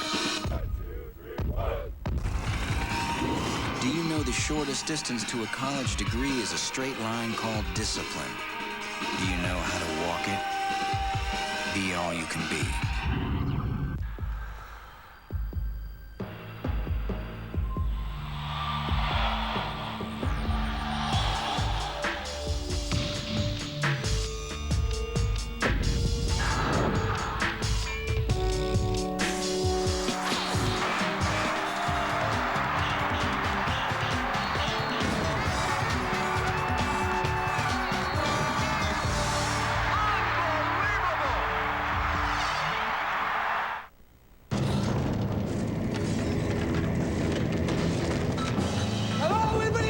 These are the people who get there first. What a mess! It's gonna be fun. From John Wells, executive producer of ER. Keys! I love this job. Third Watch, coming to NBC Sundays this fall. Explosive, creative players off the bench who can turn a game around are so rare in today's NBA. The Knicks have two of them, not only Latrell Sprewell, but Marcus Camby as well. In game two, Marcus Camby following in his own miss, leaving the Pacers riveted to the floor. His shot blocking has been exquisite. On the offensive glass, he has been tough, determined, ferocious, feeding off loose balls, finding plays, drawing charges that were incorrectly called. And then at the hoop once again today, Marcus Camby, who was not wanted by Jeff Van Gundy early in the season, has turned his season all the way around. And he told us yesterday that it was the support of Larry Johnson that got him through all the hard times. While watching the game, log on to NBA.com for exclusive conference finals coverage, bringing you expert analysis, head-to-head stats, live sortable shot charts, in-game video highlights, and a chance to listen in to the complete post-game press conferences, all at NBA.com. Well, no, after this series and actually the last part of the season, no more questions about Marcus Camby's toughness and dedication. No question about that. I think that they misread him. You know, he's a certain kind of player, but he's not a physical Charles Oakley type of guy that's going to be knocking people down. He's not a bruiser, but he certainly is a competitor. But to Van Gundy's credit, Camby didn't come in here with a good, solid work ethic. Sprewell misses from outside after Best had made a nice move to lay it in. The Pacers have not yet attempted a free throw. They have 11 field goals and 10 turnovers. I guess Van Gundy was right. Whining does win. I'm going to try it on you a time or two. I thought you were. Larry Johnson picks up the foul there. He does not agree with the call. Rick Smits is going to come in the ball game along with Reggie Miller, and that means Antonio Davis is going down, Derek McKee going down, and Allen Houston is in for Larry Johnson. Steve, have you ever seen a more non-productive period in Derek McKee's career when he was healthy? Well, we don't know if he's healthy. He's playing, but we don't know if he's 100% healthy, and certainly Larry Bird would like to see him give him something, so he's going to have to be more aggressive out there, and that's always been a complaint. You never know when the real Derek McKee is going to show up. Reggie Miller missing the three-pointer right off the bench. Houston had the D on him. And here's Camby from Houston with the slam and one. The Pacer defense absolutely breaking down. The hard pick early on Reggie Miller. That allows Allen Houston to come down the lane. Allen Houston had two guys, one on each side. Kurt Thomas on the left side, but he decides to go to Camby here. Looked off the defense and found Camby. And since Marcus Camby entered the game late in the first quarter, New York has outscored Indiana 16-8.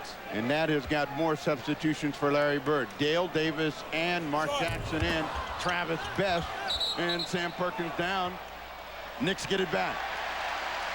Tom, the plus-minus for Marcus Camby, the plus-minus for Latrell Sprewell throughout this series has to be absolutely huge for New York. Is this math that only people math. UCLA know? It's not about geography, Steve. It's about math today. Especially if you had Lake Michigan in Indiana last week. I checked out the map. Lake Michigan does come in contact with the state of Indiana. Smits with a miss. He still can't get it going. Sprewell all the way. Latrell Sprewell catches the Indiana defense napping. Well, that tells you that you can run. Everybody's been saying in this year's defense that you can't do it, but Sprewell just makes up his mind and beats everybody else down the floor. They lead in fast break points 6-0. Foul Sprewell.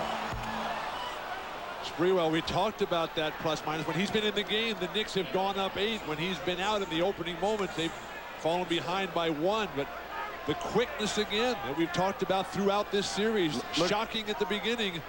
That's a great finish. You see that defense that Dale Davis was playing? He was waving in air. He knew somebody was coming. He just didn't know where. Here's the post up by Mark Jackson. The double comes. Smits is the open man. And Rick Smits finally hits his shot. 1 of 4 to open the game. You know, Smith's offense really works better for him when he can face the basket, get some confidence, and then go back in the low post. Pretty well. Steve, he told us he can't pivot. That broken toe he has.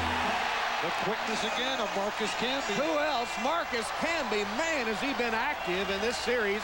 He's just throwing his body all over the court.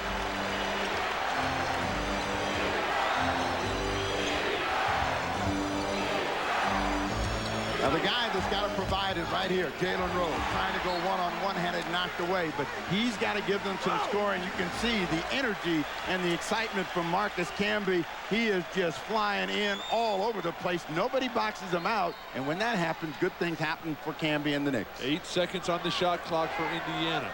Steve, we talked at the beginning about how quickness is a mental skill. It's about preparation and anticipation.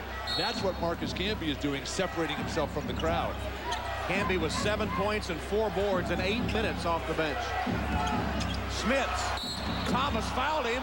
Smits with a chance for a three-point play. Kurt Thomas lunged at him after the ball was gone and committed a foolish foul. Well, he should slap himself in the head because, I mean, the man is wide open. He's going to be there late, and he's not going to have a chance. Just continues to come in. Smits gets his second hoop, and it's a chance for the three-point play. But see how far away he is. You got no chance to cover that ground when you can't fly in the air. Thomas out of the ball game. Replaced by Chris Dudley as Indiana is about to attempt the first free throw after almost 20 minutes of play. Smits a full 7-4 on the offensive end. You don't have a real chance to guard him out there. The reason that he can't play underneath the basket with his back to the basket is that his feet are so sore he can no longer pivot. He has to just stand and face it. Houston against Miller. Baseline drive and a bucket. Allen Houston put the move on Reggie Miller. Nice defense.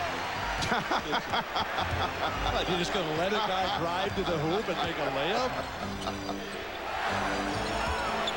Smits back to Jackson. There's the re-entry pass, and Dudley with a hand in the back commits the foul. You know, Bill, you were a great shot blocker, but you never had to come out here and deal with anything like that. So Houston makes a nice quick move to the middle, and there's no hey, Red. Where was Rick Smith? You're saying that we never had to contend with Dr. J coming to the hoop at us? We don't want to have any flashbacks of Dr. J against you. We won that series, Steve. And Dr. J will admittedly, or he will regrettably admit that. Rick Smits once again at the free throw line. Next Saturday, our coverage of the WNBA tips off with the highly anticipated national television pro debut of two-time Collegiate Player of the Year Shamikwa Holtzclaw and the Washington Mystics as they take on league MVP Cynthia Cooper and the world champion Houston Comets. The WNBA next Saturday, 4 Eastern on NBC. Welcome to the league, Shamika. You got to go right in and play Houston at the Summit. Rebecca Lobo sitting there pulling for her New York Knicks, but Smith has come in 7 quick points, and he's keeping the game close. That's all the Indiana Pacers need right now is just to stay in contact. Houston again. Jump stop, left hand, short. Houston was able to wade in and get his own, and then Smits ties him up. Smits has found a rhythm, finally. He went the first 19 minutes without scoring, and now 7 points in the last 2 minutes. Good defensive play there. Let me remind you, lads, that you can't score when you're on the bench. He got in early foul trouble, so he had to sit down. But he doesn't practice, Steve, so how can he have any rhythm at the beginning of the game? He has to use the opening minutes to get ready. Houston nearly outjumped the 7'4" Smits, but Indiana has it. He's 7'4" on the offensive end, Tom. New York has 10 offensive rebounds in this game to only 3 for the bigger Pacers.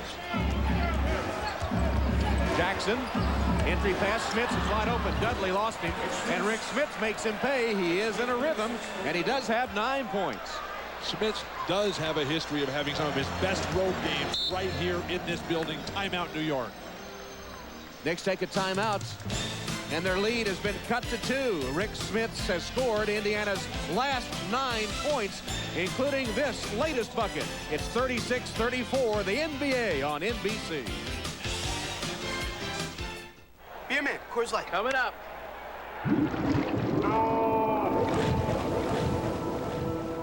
Allow me to say a few words in this beer's memory. He was so young, so full of carbonation. Little bubbles. Everyone loved this frost-brewed Coors Light. So let us send him off in a way that is dignified, respectable, and 100% recyclable. Maybe I could console his family. Coors Light. Need brakes? Now during the Midas $40 lifetime brakes rebate, save $20 per axle or $40 for your whole car. Lifetime guaranteed $40 in savings right now. Go safely. Go Midas. I'm going to try and leave work early today. Number 22 is leaving early.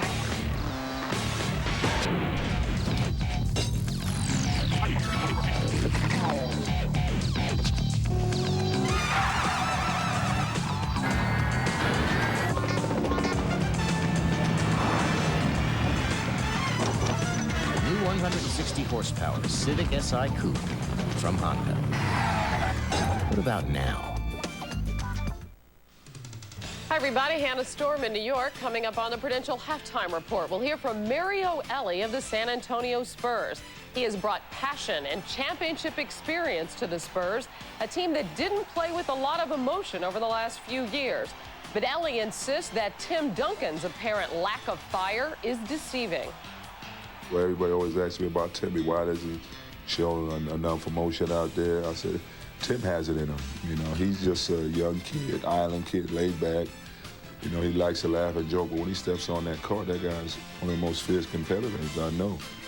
Mario Elie's conversation with Bob Costas coming up at the half. We'll bring you Game 4 of the Spurs and Trailblazers tomorrow night. Right now in Game 3 of the East, New York leads Indiana by 2 as we rejoin Tom, Bill, and Snapper. Thank you, Hannah. Two-point game, as you said. And Mario Elie, when he came to San Antonio, challenged the Spurs to shed that soft image, and I think they've been successful in doing that. How about the job David Robinson did last night as we look at Smits tonight, a big rebound from Game 2 disaster. But David Robinson, 7 blocks. Every one of them led to a fast break, just kept them all in play. Terrific poise and confidence by the Spurs. And if the Blazers could only learn how to play as a team instead of a bunch of scattered individuals, they'd be a lot better off. My, the Trailblazers are trying to do something that nobody else has ever done, and that's come back from 3 down, but they got to start with a win. They played that team close. Can they get some belief and get one win and get themselves started? Because what the San Antonio Spurs have that they never had is resilience. Allen Houston made a good move to get open, then missed the shot. It'll be Indiana's ball, and Rick Smits over the last 3 minutes has outscored New York by himself 9-4. Reggie coming up out of that scuffle lame a little bit. Marcus Camby putting so much pressure on the offensive glass over the backs of the Pacers. Now remember, in other games where Reggie has come up limping, and we've done this year, he's also come out deadly, and he starts going to work. Back to Smits. And he gets the soft touch roll. Rick Smits, 11 points in the last 3 minutes plus. Smits is doing a terrific job of initiating contact, bumping Dudley off balance. Dudley has had success in the past against Smits. Not in this stretch today. Well, Smits has got the ball game tied up. Sprewell trying to break it. Finally gets a tough hoop over Jalen Rose. Latrell Sprewell knocks it down, 38-36. Inside 2 minutes left in the half. That's been the difference, though. When everything is bogging down for New York, Sprewell can bail him out. Speaking of bailing, the Duncan Dutchman is bailing pretty hard right now. He has 13, a one-man New York wrecking crew at the moment. He might have been at the Belmont because they are riding him pretty hard today. What are you talking about? Back to Sprewell, and they double up on him, but they're trying to get him back on the post. He's got to make a quick move against the clock. 7 on the clock. Sprewell wanted the foul, didn't get the call. There is a loose ball foul on the rebound. One of the concerns for Jeff Van Gundy is foul trouble. 3 now on Chris Dudley. Ewing, of course, out. There's 6 fouls that you can't use. Dudley has to play now, not so much as a fouler, but as a defender. Herb Williams, 41 years old. Look for him to play a big role at some point in the rest of this series. I just think about it. The rest of the Indiana Pacers in the quarter have scored 8 points, and it has been Rick Smits doing all of the business in this 4-10. And this tells you how important offense is. And when you get a guy going and then you better stay with him. And I know that Larry Bird believes in, hey, if you're hot, we're staying with you. He's got 14 and counting with that free throw. But remember, after Patrick Ewing played 40 minutes in game 1, Larry Bird said if Rick Smits ever played 40 minutes, he wouldn't be able to play again for 2 years with the pain he's got in those feet. Rick playing with the broken big toe, left big toe. And Dudley goes to the bench with those 3 fouls. And as you said, 41-year-old Herb Williams, 18th year in the NBA, the oldest player in the league, enters the lineup for New York with 1:16 left till halftime. Let's go to Jim Gray. Tom, Rick Smits has scored all 15 of his points. He came back into the game with 6-11 here in the second quarter, so all in the last 5 minutes. Herb Williams, before the game, he's one of the captains. He went out with Mark Jackson. Mark said, hey, I'm not used to seeing you sweat before the game. And Herb said, I'm not used to playing, but I'm going to tonight. Tom? And he's on the floor right now. Meanwhile, Marcus Camby with another one of those New York offensive rebounds. And the putback is good for his 9th point. It's 40-40 with 50 seconds left till halftime. Miller for 3. Reggie Miller notches the 3-pointer. He has 8 in the game. And the 2 guys that have to carry Indiana, Miller and Smits. Smits has already done his job. Now they're trying to wake up Reggie Miller. Sprewell trying to answer. Latrell Sprewell couldn't hit it. Foul on Herb Williams, but Spree is forcing shots. He's getting nothing in transition. It's tough to fast break against Indiana generally. Not in this series, but generally because their offense is so patient and disciplined.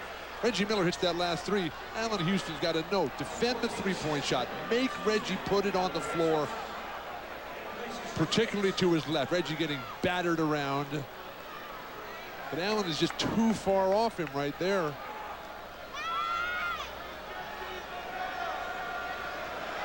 Well, Reggie Miller is the guy that's going to end up at the free throw line. They call a foul. I thought the foul was against Herb Williams. I don't know how Reggie got to the line. It looked like Rick Smits ought to be the guy coming back, but Miller knocks down his first free throw. Foul was on Herb Williams, but in the melee, apparently Reggie Miller was the man fouled and the best in the NBA at the line. Well, Smits is on the bench now. Dale Davis, Sam Perkins, excuse me, back in the ballgame. What about Indiana, the excellent free throw shooting team, best in the league, missing 18 free throws in game 2, and Reggie even missed 3. Well, the shooting percentages in this series have all been in favor of the Knicks, something you'd rarely associate with New York. Camby with a slam from Childs. It has been a terrific second quarter as Childs gets knocked down by Mark Jackson. No call. If the Pacers are not going to deny penetration to Chris Childs, they're not going to win this series. Final 10 seconds of the first half. Jackson posting up, backing Childs down. Whips it to an open Jalen Rose. Driving, shot good off the glass with 2:10 left. Jalen Rose with the bucket to end the half. Rick Smits off the Indiana bench, blazing hot, 15 points in the last 4 minutes, 55 seconds of the half. Don't be fooled by that New York towel. He's been big for the Indiana Pacers in this first half. Patrick Ewing sees his team go to the locker room, down by 5, 47-42 in game 3. Now stay tuned for the Prudential Halftime Report coming up after these messages. You're watching the NBA on NBC. You've all gotten what you wanted in this deal. V6, dual sliding doors, etc., etc. What about my client? Where's his share? Who's looking out for him? Jackie Childs, that's who. What's he need with 9 cup holders? What about 9 bottle holders? Yeah, you like that, don't you? Oh, brother. What's that? Nothing. The all-new 7-passenger, 9-bottle-holding, something for everyone Honda Odyssey. It's one big happy minivan. You know what I want. Yeah, me too. Don't come back with that one. You know what I want.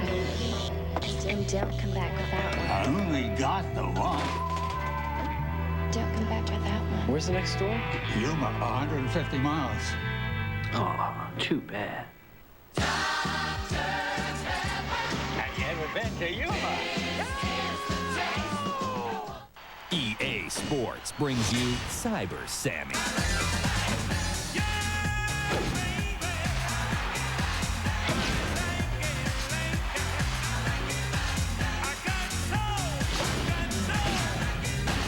If it's in the game, it's in the game.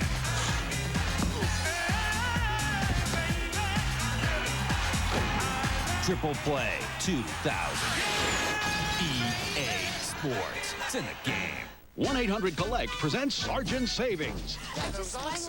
About face. That's our excuse for a finger just dial 0 to call collect. Did your mind go AWOL, boy?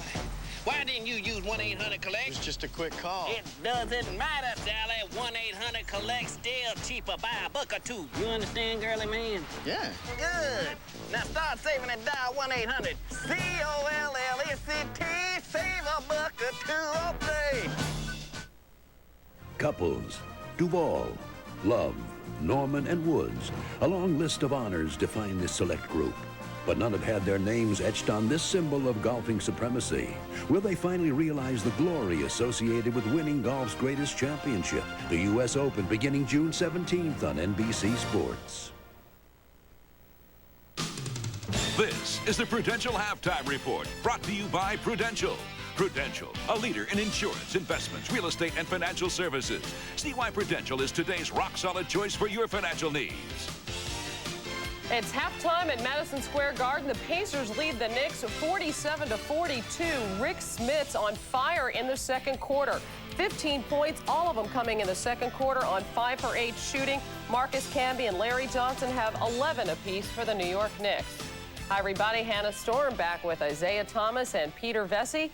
Well, Isaiah, you said before the game that the Knicks would have to score in transition. How were they effective in the first half? What do you look for in the second? Well, when Marcus Camby came into the game, that ignited their fast break, that ignited their offense. When you look at Sprewell, Houston, and Camby in transition, that's the best way the Knicks are going to have to score. In the second half, they got to keep up that intensity. They got to keep pushing the ball, and they got to force the action. They can't afford to get bogged down in a half-court game. Okay, more comments on the game coming up. But now let's go to the Western Conference Finals, where the San Antonio Spurs lead the Portland Trail Blazers 3-0.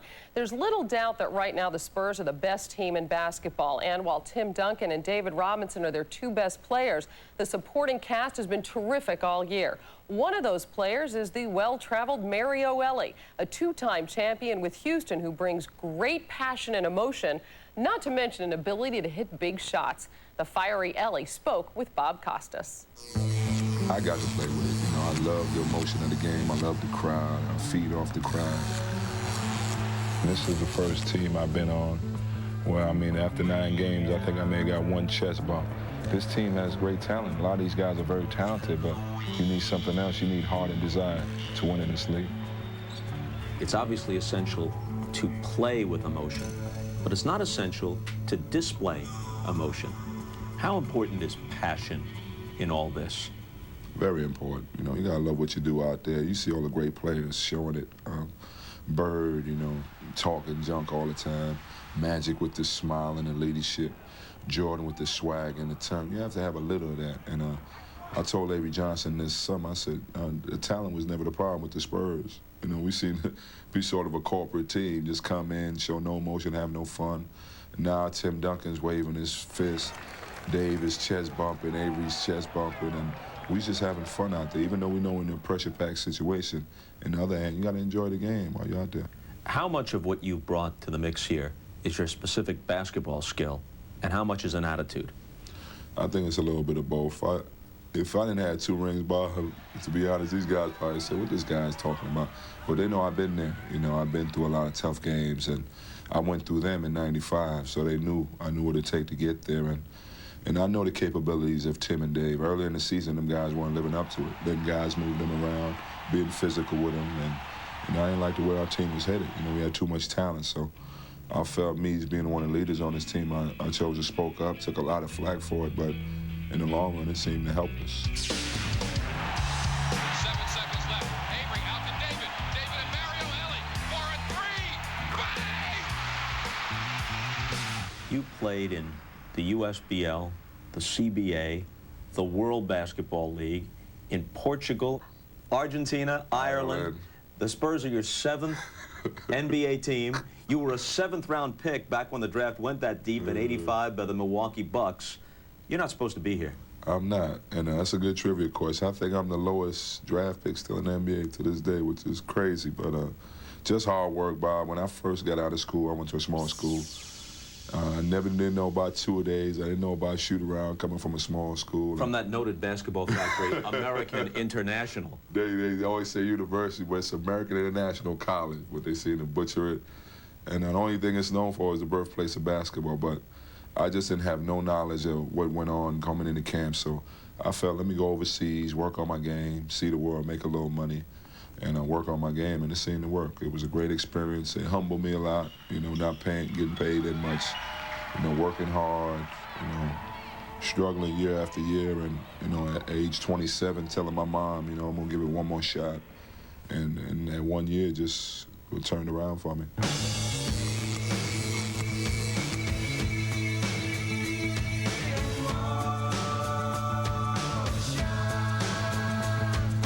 You're a guy, obviously, who'll get in people's faces, teammates especially. Therefore, does a guy like you have a certain shelf life? After a while, 3, 4 years, whatever it is, they tune you out and you got to move on. Well, like I told you earlier, they listen to me because I've been to the promised land twice. And one thing about our superstars on these Spurs team, they listen. You know, they take criticism. They get on me and not get on them. That's what the trust we have on each other on the floor. When, especially me and Avery was so happy to have me here because he would speak up. The guys would listen to him, so now he has a partner. That's the leadership quality I think I bring, not afraid to get in guys' faces. Also, us, you know, not playing well. I thought it was in my best interest to tell these guys, hey, you're not getting it done. We need you guys to perform. So they started, and since February, man, we only lost 6 games, and it's June now. Mario has had quite an impact as a regular starter for the first time in his career. His San Antonio Spurs just a win away from their first ever trip to the NBA Finals. Game 4, the Spurs and Trailblazers tomorrow here on NBC. Showtime at 6 o'clock Eastern, tip-off just after 6:30. When we return, we'll talk about the first tap in New York between the Knicks and Pacers. First, a message from Prudential and a word from the NBA. Full-service brokerage as you know it is about to change. Introducing Prudential Advisor, the new choice for full-service investors.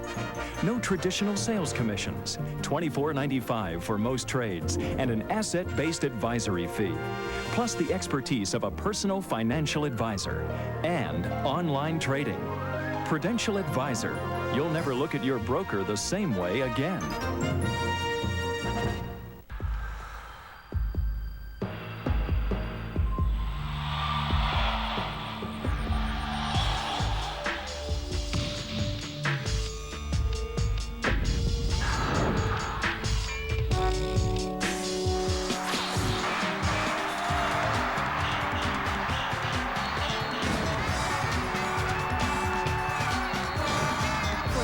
Shock season tickets, call 248-377-0100.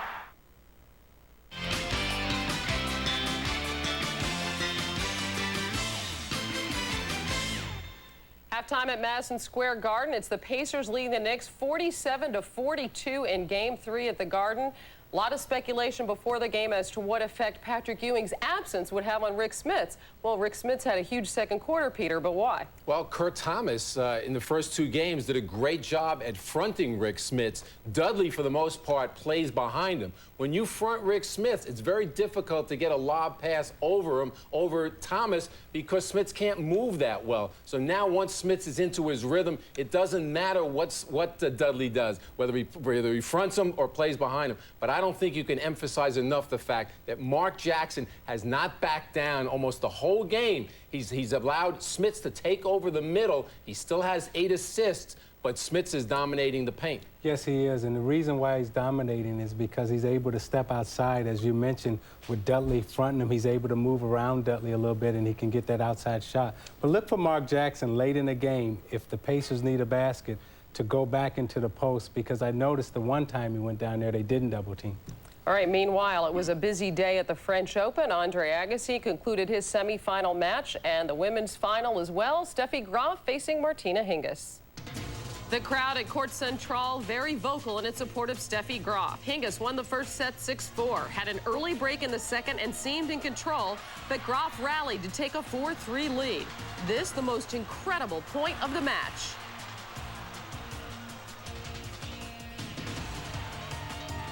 Groff misses the easy smash.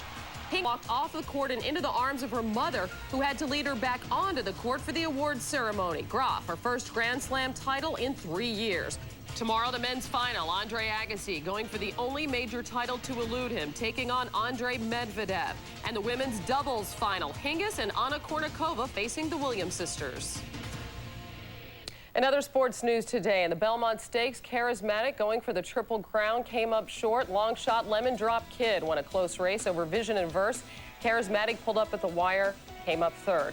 And in the U.S. Women's Open, Julie Inkster, a 4-stroke lead over Kelly Keeney and Lori Kane heading into the final round. Inkster shot a 5 under 67 today. We'll have coverage of tomorrow's final round beginning at 3 o'clock Eastern time. Meanwhile, the Pacers lead the Knicks by 5. We'll send you back to the Garden for the second half after these messages from your local station. This has been the Prudential Halftime Report, brought to you by Prudential. Prudential, a leader in insurance, investments, real estate, and financial services. See why Prudential is today's rock-solid choice for your financial needs.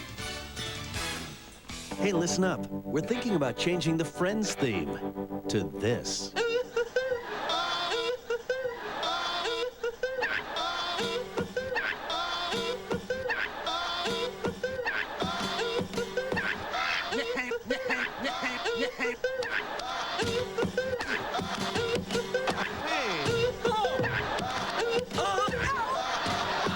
You know, maybe we'll just stick with the theme we've got. Friends, NBC Thursdays. No matter where your vacation plans take you this season, there's no better place to start than at the Jeep Grand Cherokee Summer of Fun event. Now you can head for the sun in an all-new $359 a month Grand Cherokee Laredo. Plus, you could save on all Grand Cherokees with special factory-to-dealer incentives. So for great savings on top of already great lease rates, hurry to your Jeep dealer for an incredible $359 a month lease today, before these great savings are just another memory. Red is not a color. It's a century-old, kiln-roasted, tawny malt. Traditional Irish taste, which makes Killian's Irish Red bolder, richer, creamier. One look says a lot.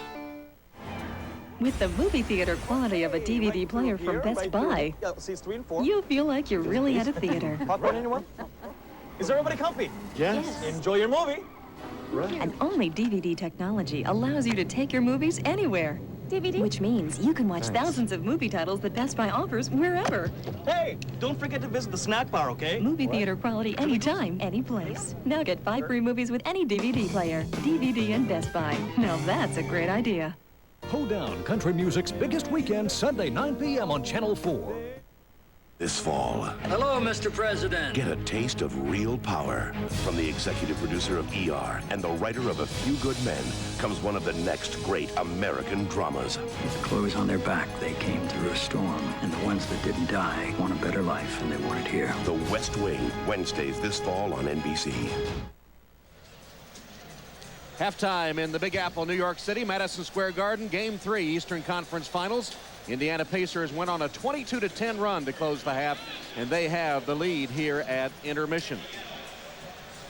Lady Liberty holding sway in New York Harbor. Just a few moments ago, the Knicks got together and they probably said, how can we stop Rick Smits? With 5 minutes to go in the half, Smits was 0 for 3, and here they are. Smits was 0 for 3.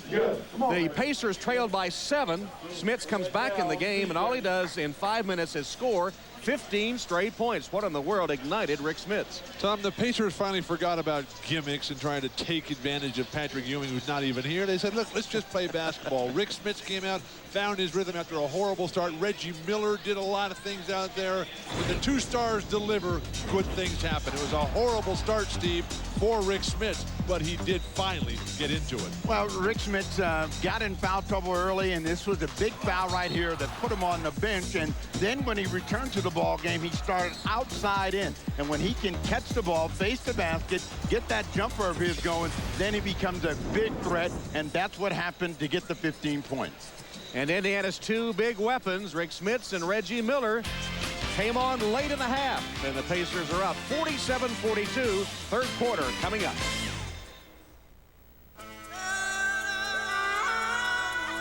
I travel light. I can pack everything I need into a weekend.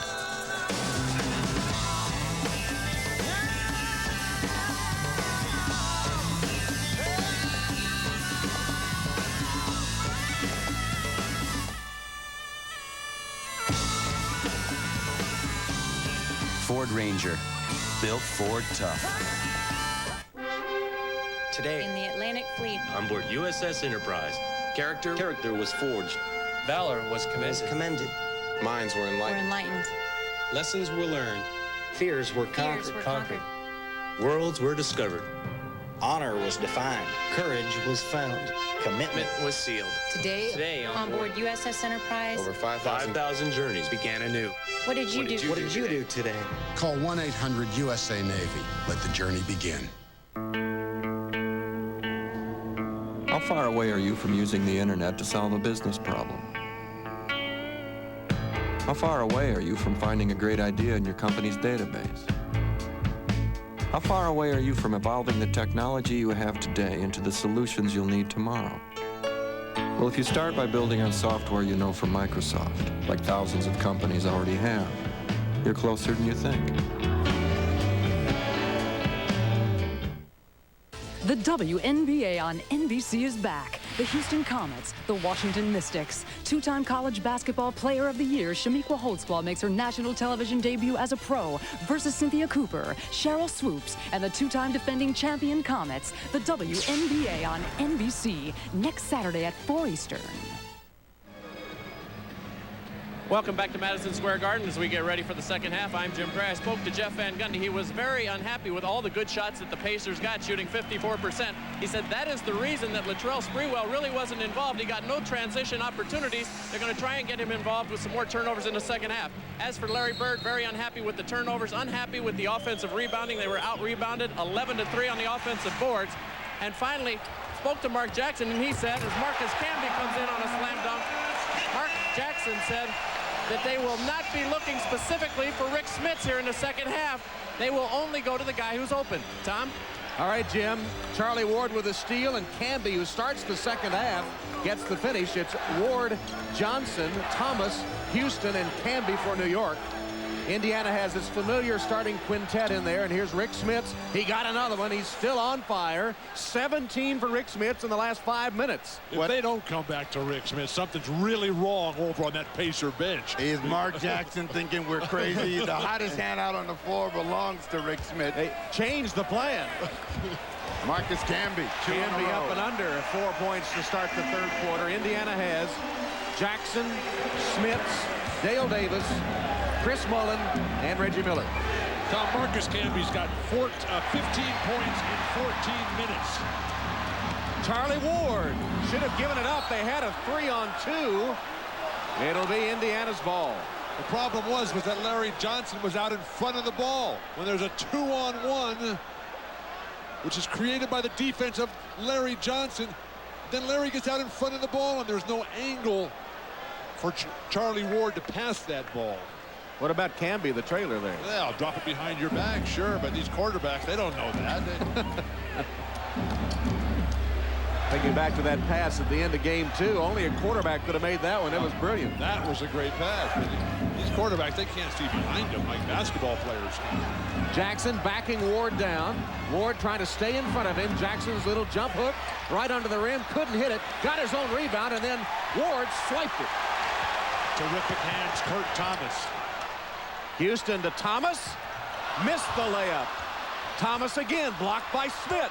Thomas a third time, lost it. Here's Jackson. He's got 3-on-2. Was that Kurt Thomas or Charles Smith?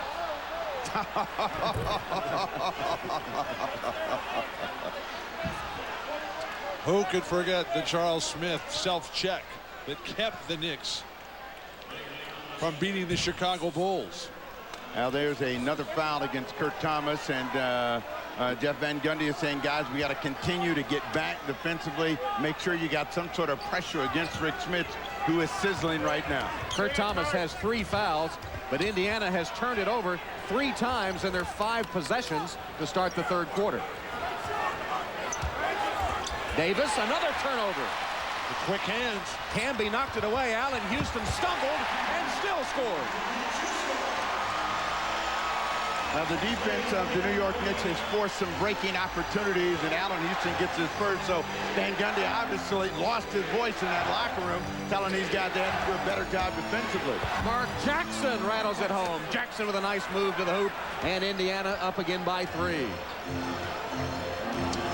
There doesn't seem to be a game plan defensively for either squad as to how they're going to handle the pick and rolls. Now here's the play. Marcus Camby against Karl Malone, and he can get a shot anytime he wants. Again, he actually get a lot closer than that. He scored one earlier just by breaking down and making a quick move and got within 2 feet. Camby getting the second half start in place of Chris Dudley. Got the shot but couldn't hit it, and here's Mark Jackson, 2 in a row for Jackson. He's taken Charlie Ward right to the rim, and a 20-second timeout by the Knicks. Van Gundy is just incredibly irate with Charlie Ward as to how he's defending that pick and roll. Well, they're turning him into the middle, but watch where Kurt Thomas is. He just watches him come into the lane, and then's going to try to make a play right at the rim. It's too late. He needs to be up and making Mark Jackson turn the other way. Once you let a player get that deep, bad things happen, and Jackson has scored back-to-back hoops. Remember, we talked about that Game 2 pass from the former Heisman winner, Charlie Ward. New York trailed by 2 seconds left, no timeouts. Ward looked like the quarterback again as he connected to Patrick Ewing, who got off the jump shot but couldn't hit it, and the Pacers held on for that 2-point win to even the series. Always tough when that last one doesn't go down, as Reggie Miller so aptly reminded Patrick Ewing in the post-game press conference of Game 2 in a very poignant moment. That was nice. Charlie Ward looking inside. It's one of those UCLA moves. Well, that's because UCLA usually wins. Now they have Larry Johnson trying to get him started, but he's holding the ball, 8 on the shot clock. Shot was there the whole time. He finally took it and buried it. 13 for LJ. New York back within 3. Miller threw it too high, but a push. Terrific call. The ball was thrown up in the air for Dale Davis on the right side screen and roll. The hold in the low back kept him from elevating. Kurt Thomas goes out of the game with 4 fouls, replaced by Chris Dudley. Let's go to Jim Gray. Spoke to Reggie Miller, Tom, at halftime. He did get a Charlie horse on his left thigh. Limping a little bit, says it should not affect his play. Tom? All right, Jim, here's Rick Smits. Steps. Smits travels, collides with Charlie Ward and knocks him 5 feet, threw the ball at him and got the tee. But if you see Steve Gavi out on the floor, as you see a disgusted Larry Bird, you know there's one thing that will happen in any situation like this. Ward is going to go down. Now watch Rick Smits look and then flip the ball in his direction, and Gavi just takes it out, gives him a tee. That was a bad call on the traveling violation. That was excellent, if not perfect, footwork by Rick Smits. Then he should have thrown the ball at the referee and not at Charlie. That's not a good idea. I see. 5 turnovers in the quarter for Indiana. There's the call, and there's the toss of the ball that got him the tee. Remember the Tony Awards tomorrow night at the Gershwin Theater. They're going to get a foul right here at this end for the New York Knicks. I think it's going to be against Dale Davis on the push against Larry Johnson. Second foul on Dale. Larry Bird is a man of few words, but of many expressions, and you can see Dale Davis just crashing into the screen of Allen Houston. And he shakes his head in disgust. Houston got the shot, couldn't hit it. Dudley out-muscles Smits for the rebound. You know, we've talked about Sprewell and Houston, but both of them are getting shots. They're just not making them. Can be. Nice move. Marcus Camby, jump stop, right to the hoop with a jump hook. 17 for Marcus. Second player chosen in the draft by Isaiah Thomas. Isaiah knew something for a while there that nobody else seemed to know. He's hit 8 of 10 as Allen Houston collides with Reggie Miller, and Houston will be assessed his first foul. When Marcus Camby develops this into a consistent shot instead of just the luck of the bounce, then he can become an unbelievable player in this league. The crowd chanting Reggie sucks, and that usually wakes him up. You got bodies colliding all over the place. Larry Johnson and the Knicks fans are not going to be happy with this call. Smits finally missed a shot, but LJ with his third foul. You see this ball go up, and you know something about goaltending. Let's see. Is Chris Dudley in the net? Yes, he's in the net. Inconsequential. Nothing but net for Camby. Nothing but net for Reggie Miller. Miller knocks down his 12th point of the game, and the Pacers lead by 2. What were they chanting about Reggie's team? I missed that. Reggie sucks. They should leave that guy alone. They don't know well enough by now that that's the kind of talk that gets him fired up. Oh, here comes the lick. LJ licked his fingers first. Dale Davis is in trouble. Hand check foul on Davis. When you go to the lick, it's all over.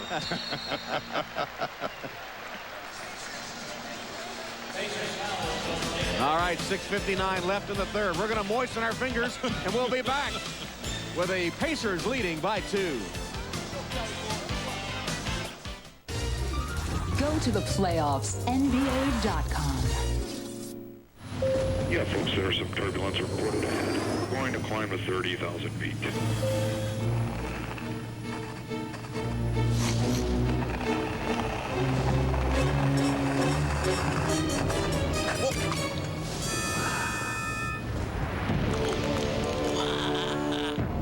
For the great taste that won't fill you up and never let you down. Uh-oh. Make it a Bud Light. Sir, I'm gonna have to ask you to return to your seat.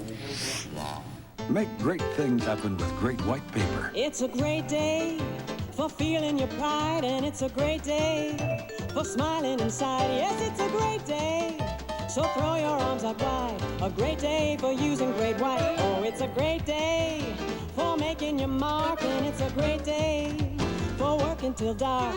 It's a great day for getting that spark. Yes, it's a great day for using Great White. Great White. Make great things happen. When was the last time someone remembered your name, your preference for wine, or that you like your sea bass blackened and your prime rib rare?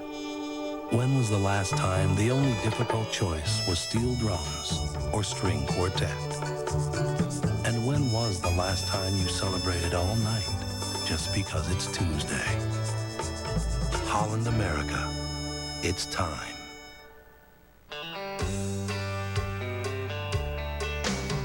When friends get together, the work's all done. There's one place to go when the weekend comes. Ford Country. Look at that truck. Ford Country. Gonna kick up some dust. Ford Country. Where the open road runs. Ford Country. The whole world's Ford Country. The NBA on NBC is brought to you by Bud Light. For the great taste that won't fill you up and never let you down, make it a Bud Light. By Ford F-Series. The best-selling trucks are built Ford tough. By the U.S. Navy. Navy, let the journey begin. And by Adidas. Long live sport. You have to stop the big guns if you expect to win. The Knicks focusing in on Reggie Miller. When the Pacers haven't stopped themselves with 15 turnovers already this evening, Reggie Miller has been the subject of direct attention. Physically, when he comes off screens, they're banging them at every opportunity. The hip check by Allen Houston. Reggie Miller only has 2 free throw attempts. He's made both. A dozen points for Reggie. And the Pacers leading by 2, just under 7 minutes left in the third. There's another one of those declining graphs that we've seen from Reggie. Almost below sea level if it goes too much farther, Tom. Chris Mullen back in the game, trying to defend Marcus Camby. Well, they're too close together, so Johnson's going over the top with 2 more. LJ, who started the game 1 of 5, has now made 5 in a row, beginning with that three-pointer at the buzzer to end the first quarter. Reggie Miller's having a pretty good evening. It's just that he hasn't taken a lot of shots. He's 4 for 6 from the field, so he's shooting it well. He's just not getting enough attempts. They go back to Smith. Jackson for 3. Houston leading the fast break. Camby. Boy, Indiana lax about getting back on defense. And that was Larry Bird's main message to the team today was transition D. You can't let these guys with the young, fresh leg like Camby and Sprewell get out and beat you up and down the court. But anytime you shoot a quick shot and it's deep out on the perimeter like Jackson's was, and you surprise your teammates, you're not going to have a good chance. You see Larry Johnson and the space that Dale Davis gives him, trying to make sure that he's giving help to Chris Mullen, costs up the perimeter shot to Larry Johnson. And then in the break, you'll see Marcus Camby dancing over the top. Steve, why doesn't LJ go to the lick every time? He's saving it for special occasions. Right, you know. Chris Dudley in serious foul trouble here. Not much on the offensive end. And Smith's back to the free throw line. Tomorrow, after the NBA playoffs, NBC is giving you a second chance to see the outrageous Third Rock season finale and the Mad About You series finale. That's Third Rock, followed by Mad About You, all starting at 9, 8 Central tomorrow on NBC. The Pacers as a team have yet to miss a free throw. Smith's got the first, trying to get the second. He has been sizzling since he came back in. That's 19 points. 4 here in the third quarter for Rick Smith. Indiana, which went forever without shooting a free throw, is 9 for 9 in the game. And that's a big change from the 47 free throw attempts that they took in game 2 at home. New York is 4 of 6. Here's a foul call. Illegal pick. Larry Johnson, who shakes his finger. Now, if you've been watching any of the playoffs, and players should know that, pick and roll situations are Terry Durham's favorite call. If you are not silent and still as the Larry Johnson is barking and reacting, you will end up getting the whistle going against you as a screener. Van Gundy and Terry Durham are really getting into it in front of the Knicks bench. Dale Davis, back rim, rebounded by Marcus Camby. How valuable has Camby been to New York in this game? How could Toronto give him up? And another violation by the Knicks will turn it over to Indiana.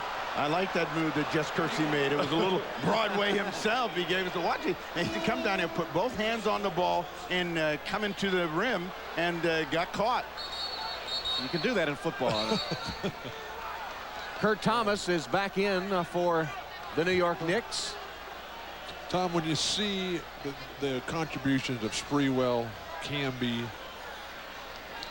these are the guys that Ernie Grunfeld, who got the axe, he brought in. That was his vision.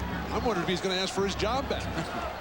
Larry Johnson went to the bench with 4 fouls. Thomas is in. Smith. And he throws his hands up in disbelief. Another illegal screen, Tom. This time it's just Kersey tagging, and you can see the disgusted look on Bird's face. Derek McKee replacing Dale Davis for Indiana. Steve, you were a guy that received a lot of screens. Some say needed a lot of screens, but isn't it the guy who's receiving the screen? It's his job to wait for the guy to get set. What are they doing out there? Well, they're all moving too quickly, and it is the responsibility of the guy that's getting the screen to wait. Allen Houston just busting his way in and forces a call in his favor. This one going to go against Chris Mullen. Houston splitting the defenders and actually initiating the contact. Allen Houston knows that he plays a lot better when he gets to the foul line. When he drives to that hoop instead of settling for that perimeter jumper, he is so much more valuable than Jeff Van Gundy. No Mullen. They give it to Reggie Miller. That is his first foul of the evening. I noticed that they brought McKee off the Indiana bench to defend Marcus Camby. Is that the ultimate compliment or not? McKee, one of their best defenders, and who would have guessed that he'd be called on to defend Marcus Camby? Marcus Camby, start of the season, he was just stopping himself. New York leads by 2.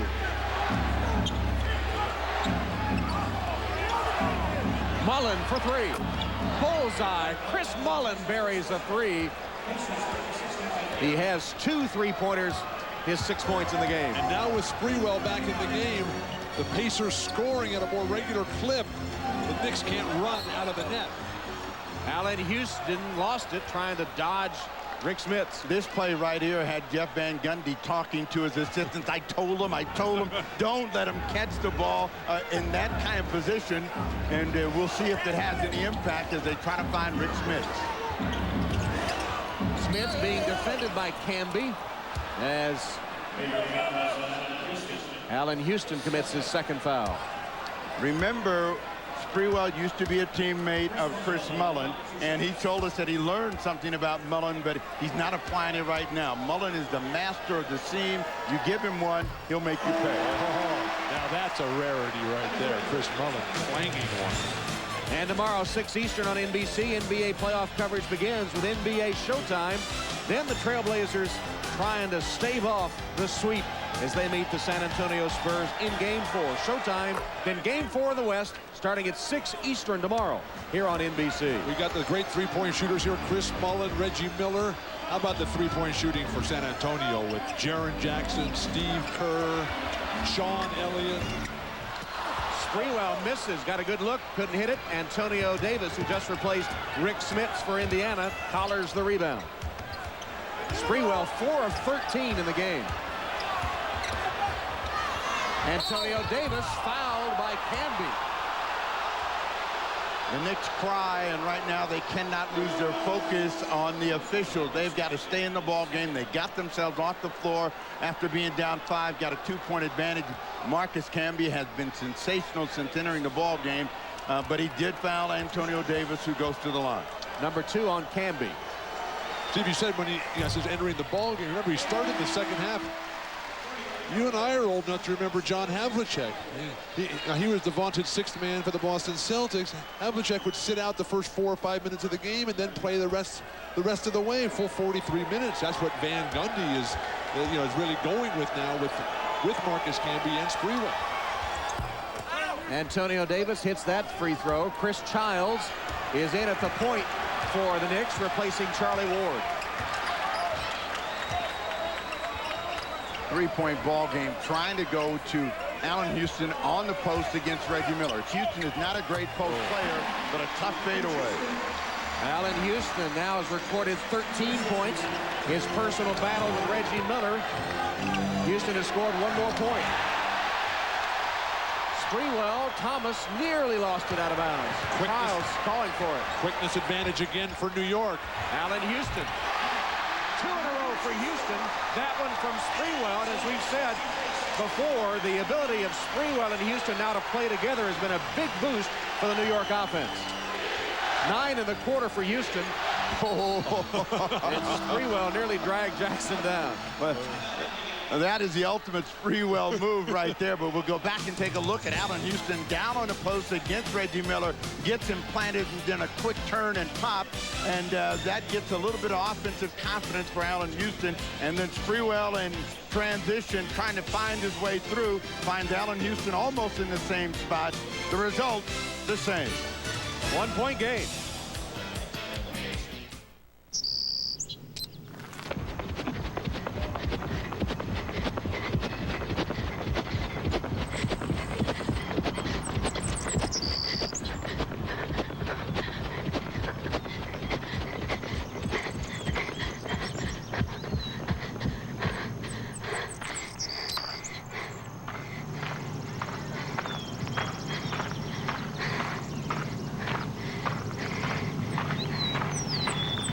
The 12th Street Warriors about to play the game of the season.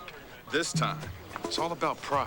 We can't lose to this team again, y'all. Not this time. We got this game. Only winners riding in this expedition. What about that pitch? For Williams? I couldn't even see it. But we are warriors. Warriors. Warriors. Warriors. So, you girls really showed up, huh? guys better pray for rain. The 1999 Expedition, built Ford tough. It's here, the hot new Rebel 2000. Rev it up. Score, new ball. Let Cannon ignite your creativity. Rotation, Agassi. Soar past simple snapshots and roar into photography. 3, 2, 1, go!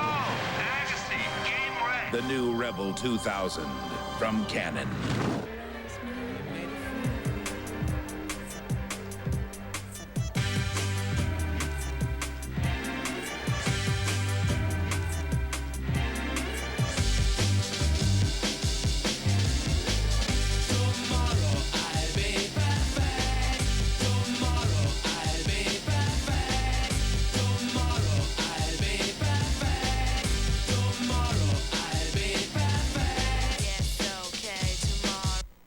It's do or die for the Blazers, as the Spurs are just one win away from their first ever NBA Finals. Showtime 6 Eastern, tip-off 6:30, Sunday on NBC. John Stark spent 8 seasons in a Knicks uniform, providing plenty of excitement and sometimes exasperation. Along the way, he made the All-Star team once, became the Knicks' all-time leader in three-point field goals. In the '93 playoffs against Chicago, he clinched a game with this dunk that's still remembered by New York fans. And Stark's in attendance at the Garden today. He's with Jim Gray. All right, thanks, Tom. Of course, he went over in the trade over to Golden State, which brought Latrell Sprewell here. John, let me ask you, you are a very close friend of Patrick Ewing, and you spoke to him. How difficult has this been for him, and how hard has he taken it? It's very difficult. He's been an integral part in the Knicks' success up to this point. And, for him to go down at this particular time and not be able to participate in this game, in this series till the end, it's very hard on him. Of course, you've had some great rivalries. You've been part of this thing for a long time with Reggie Miller, of course, the headbutt, which was a couple of years ago, very famous thing. What about the Indiana Pacers and the New York Knicks, and how deep is that feeling ingrained, even though you're a former Knick? Well, it's always a rivalry going against, the Indiana Pacers, because you know what they're going to bring to the table, and you know what type of player Reggie is. He's a very talented player, and over the years we didn't have our competitions, but... Can you laugh at that headbutt now? Oh, I can laugh at it, sincerely. But it was just a lot of fun, playing against them in these type of games. John, great for you to come back to the Garden and support your former teammates. Good to see you. Back over to you, Tom. All right, Jim, Kurt Thomas hits for New York. I suspect it's a little easier for John to laugh about that headbutt than it is for Reggie. Well, one of the great things about playing in New York is how loyal the fans are. And even though John is no longer playing for the team, he is still beloved here. And wherever he goes, they just idolize that fine warrior. 2:25 left, third quarter. Knicks leading by 1. Mullen to the hoop, missed the layup. Then took it away from Kurt Thomas.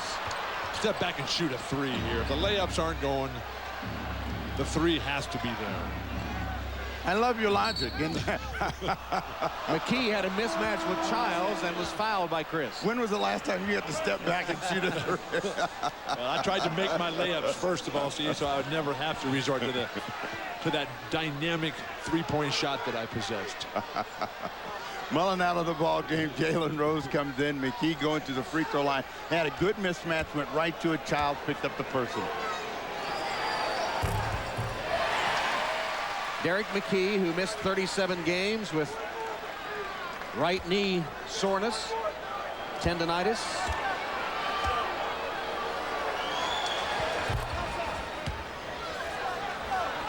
And the game tied at 65 with 2 minutes left in the third quarter. Childs all the way, got it. In the first half, we talked about the Pacers would not win if they did not deny penetration to Chris Childs. 2 times in the last 3 possessions, he's come down and just given the easy scoring opportunities to his team. Well, they beat the defense before it could get set up. Miller on a catch and shoot. Short on the three-point attempt. Camby has his 7th board. Childs a quick 3. Rebounded by Antonio Davis. Terrific box out by Derek McKee, keeping Canby, who was on the run. What about the quick shot by Childs? Childs had that happy feeling. You know, he felt it. He thought it was going to go, and a chance to really build some momentum. And didn't make Van Gundy feel very happy. 3-second violation. Mark Jackson never got out, but Van Gundy, he knows that Chris Childs is much better as a defensive player against the big post-up guards. Charlie Ward is better defending the guys like Stephon Marbury and Tim Hardaway, the fast up and down, really wide open players, but that's not Mark Jackson's game, and that's why Chris Childs gets so much more time against the Pacers. Reggie Miller gets a rest. Sam Perkins is in, and Travis Best replaces Mark Jackson at the point for Indiana, who now have turned the ball over 17 times. Childs trapped in the corner and fouled. That's a bailout call there. He had nowhere to go. He was stumbling. Travis Best, number 1. Larry Bird's facial expressions are hilarious. The smirks, the little glance of an eye. Just the way he played. Sprewell gets by Rose. And he lost the ball on the way up, and he's bailed out by an Indiana foul. Steve, Latrell Sprewell going to the basket. He prefers finishing left. Well, I don't think the Pacers have picked up on that. I think in this case it was just get it and get it up in the air, but Sprewell was trying to turn that corner, and he comes with such speed and quickness that if you don't get to him right away, he's right at the basket, gets his first free throw. Don't forget, early tomorrow, croissant and cafe from the French Open in Paris. Agassi and Medvedev for the men's championship. The French Open tomorrow, 9 a.m. Eastern, 6 in the morning on the Pacific Coast. Steve, how's your tennis game? Well, we've been so busy I haven't been able to play, but, you know, one day I'll get a taste of that Terra bat, too. McKee draws the double team, whips it to Rose. Ball movement to Best. And a holding foul called on New York. The closeout defense again. The quickness of New York denying that three-point opportunity. The Pacers normally expert at moving that ball. Well, we'll take a look at it. You'll see Sprewell is going to be the guy to come over and gamble, and that's going to start the ball movement for the Indiana Pacers. And then Kurt Thomas just reaches around. He must have been a lineman or something, because, you know, slaps himself in the head all the time after every foul that he makes. Is there anything up there? Well, it's the 5th foul for Kurt, and he'll leave as the venerable Herb Williams returns to the court.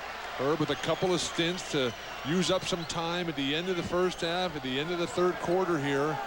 But this New York defense, very reminiscent of Chicago when they were at their peak, and then the Seattle Sonics when they were a good team, when they could double team anywhere on the court and still recover and close out on the three-point shooters. Indiana has only 1 field goal the last 6.5 minutes, but they have hit 9 of 12 free throws in that time. Sprewell launches. Rebounded by Canby. As he fell down, he missed the shot. Bring that one out and reset. Well, he had no chance to get any balance. He thought nobody was there. He'd get a shot. Travis Best. Canby rejects it. Marcus Canby is everywhere. He's on the offensive glass. He's blocking shots. He's running the lane. And Toronto traded him. You'll see him come down the lane and slap that one away. And the Indiana Pacers have 15 on the shot clock, 20.4 on the game. So there's about a 5.5 second differential. Canby just like a frisky young colt. As you said, he's everywhere. Ought to be young. 19 points, 8 rebounds, 1 block, Marcus Canby. Best misses the shot. Got it back and leaves it for McKee, who hits with 5 seconds left. Good play by Travis Best, and McKee buried the shot. Here's Houston. Quarter about to end. He can't score, and the third comes to a close. And we begin it the way we ended the half. LJ, 15 points. Marcus Canby with 19 points. And the third quarter comes to a close with a tie game in the books. Indiana 69, New York 69 after 3. We'll be back after these messages and a word from your local station. You're watching the NBA on NBC.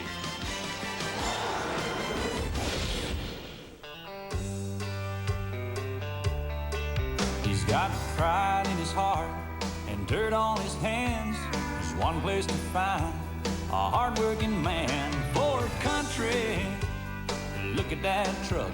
Ford Country, built Ford tough. Ford Country, when the work gets done. Ford Country, the whole world's Ford Country. My name is Matthew. I usually spend Saturdays on the court with my friends, but yesterday I volunteered at a local sporting goods drive. A lot of people from my neighborhood were there. How you doing? Tom Gugliotta. Thank you very much. And Jason Kidd from the Phoenix Suns were helping out too. Well, I used to have a bike like this. We collected some great things that will give other kids a chance to play. These are for you. Thank you. Even Sonny pitched in. Everyone had a lot of fun. Hey, Jason. Team up with your community. Tonight, Ray Romano, the Coors, Saturday Night Live. With the movie theater quality of a DVD player from Best Buy, Seats 3 and 4. you feel like you're really at a theater. Popcorn, anyone? Is everybody comfy? Yes. Enjoy your movie. And only DVD technology allows you to take your movies anywhere. DVD? Which means you can watch thousands of movie titles that Best Buy offers wherever. Hey, don't forget to visit the snack bar, okay? Movie theater quality anytime, any place. Now get 5 free movies with any DVD player. DVD and Best Buy. Now that's a great idea. During Adventure 99, you can lease a Dodge Intrepid for $249 a month. Or buy an Intrepid and get a vacation package worth up to $1,800 at the new Universal Studios Islands of Adventure theme park in Orlando, Florida. It's the adventure of a lifetime, and we have the rides to prove it. See the friendly Dodge dealer near you. Best Buy. Now that's a great idea. This copyrighted telecast of the National Basketball Association is intended solely for the entertainment of our audience. And any retransmission, reproduction, rebroadcast, or other dissemination or use of this telecast, or of the pictures, descriptions, or accounts of this game, without the express written consent of the National Basketball Association, is prohibited.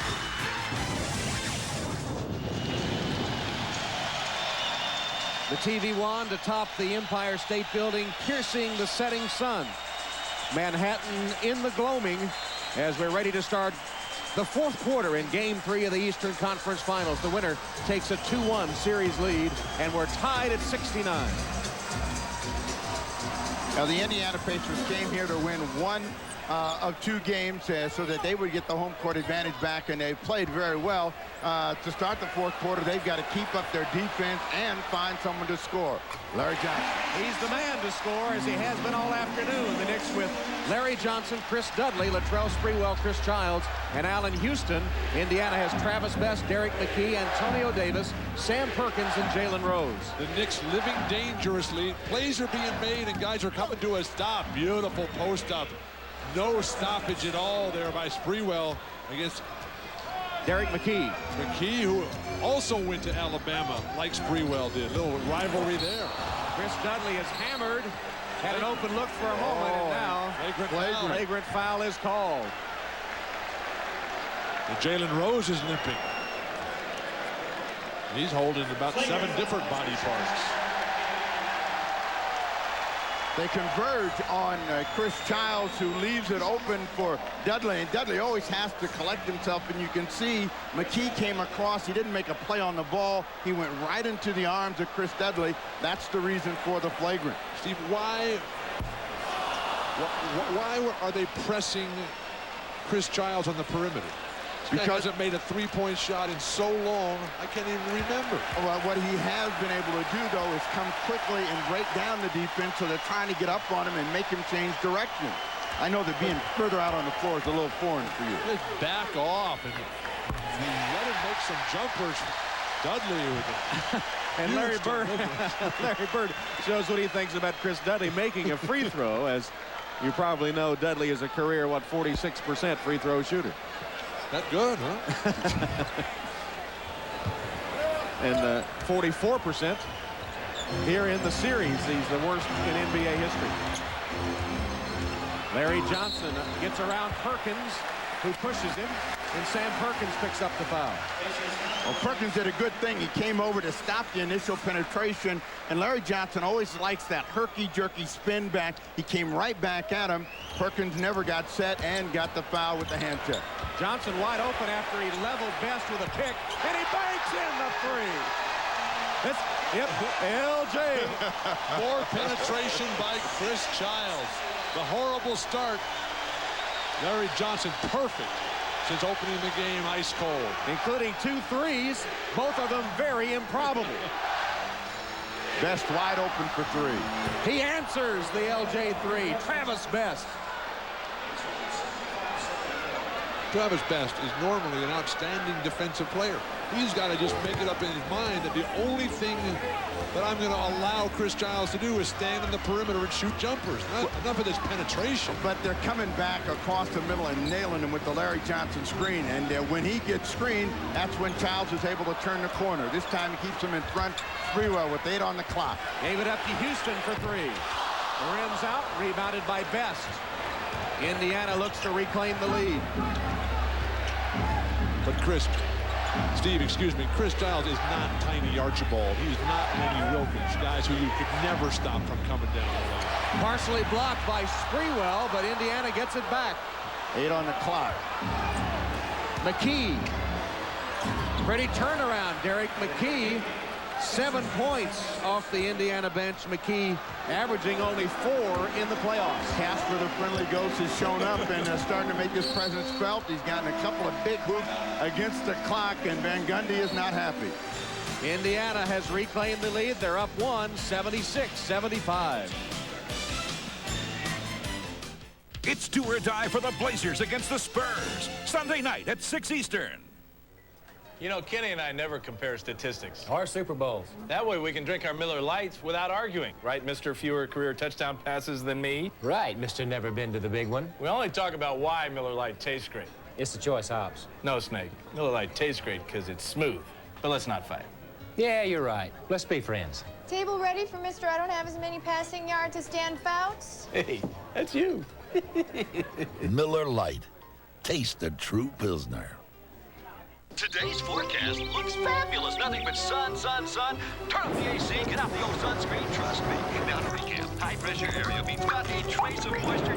There are a lot of things you can depend on. Fortunately, there's Wendy's 99-cent super value menu with delicious junior bacon cheeseburgers, cool creamy Frosties, Biggie fries, and Biggie drinks, all for just 99 cents each every day. It's gonna be great. It's nice to have something to depend on. You like today? By golly, you're gonna love tomorrow.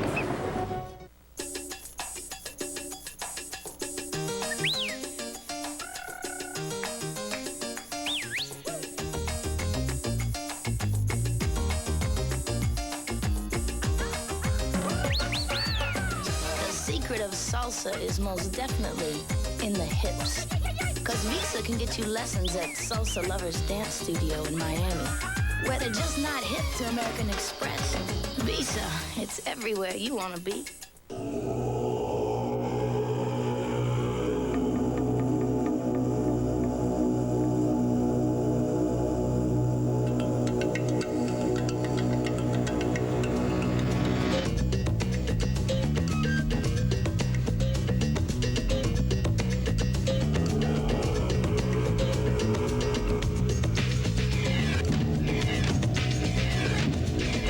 Chevy Tahoe, like a rock. The NBA on NBC is brought to you by Miller Lite, the great taste of a true Pilsner beer. By Chevrolet Trucks, the most dependable, longest-lasting trucks on the road. By Pisa, it's everywhere you want to be. And by Dr. Pepper and your local Dr. Pepper butler. Dr. Pepper, this is the taste. In the shadow of the Empire State Building at Madison Square Garden, Game 3 of the Eastern Conference Finals. Close throughout. Larry Johnson has hit 7 baskets in a row after only 1 of his first 5. Marcus Camby very active for the Knicks today. Latrell Sprewell has gotten a couple of fast break baskets, playing without, of course, Patrick Ewing.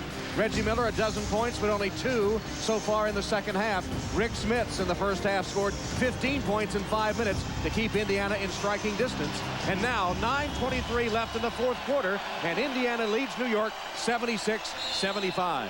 Full 24 seconds on the shot clock. 2 key contributors for New York, Chris Childs and Marcus Camby. Childs, 23 minutes, 4 points, 8 assists without a turnover. Trying to get Sprewell down in the low post against Jalen Rose. This has been tough for him the entire evening. Misses that opportunity. They're going to get Dudley on the offensive foul. Team over the back. 5 fouls on Chris Dudley. Thomas already playing with 5. Larry Johnson. Well, if you're Larry Bird, this is the bad trade-off. You can see the ball comes over the top, and because Dudley has the arms in the shoulders of Sam Perkins and pushes off, easy call to make. When you come into that play, Steve, you have to use your hip to seal him off right there and wait for the ball to bounce out and then go after it. Dudley unhappy as he sits with 5 fouls, replaced by Marcus Camby. And then Travis Best. When are you going to open up a big man school for all his subtlety? No, Pete Newell, he has that all under control, Steve. Rose whips it to McKee. Went to the left hand and laid it through. McKee with an unexpected offensive burst here in the second half, and 9 points in the game. Indiana leads by 3. This is where you're really seeing the loss of Patrick Ewing, where the Knicks forced to go with the small lineup and nobody to match up with McKee, who has woken up. Well, that's a bad matchup for Latrell Sprewell as they double up on Larry Johnson. 7 on the clock. 4 to shoot. Johnson got free, missed the shot. Here's Best for Indiana. McKee wants it in the post, being fronted now by Sprewell. Over dribbling by Travis Best. Let it go. Perkins for 3. Sam Perkins nails a 3-point shot, and New York takes timeout. Indiana in the midst of a 10-0 run on the New York Knicks. Derek McKee has been one of the stars of this burst by Indiana. Well, it's McKee and Sam Perkins who have come back from the dead. The nice use of the left hand avoiding Marcus Camby, and then a good ball movement. A little bit of over dribbling there, but finally Sam Perkins really adding that 3-point threat.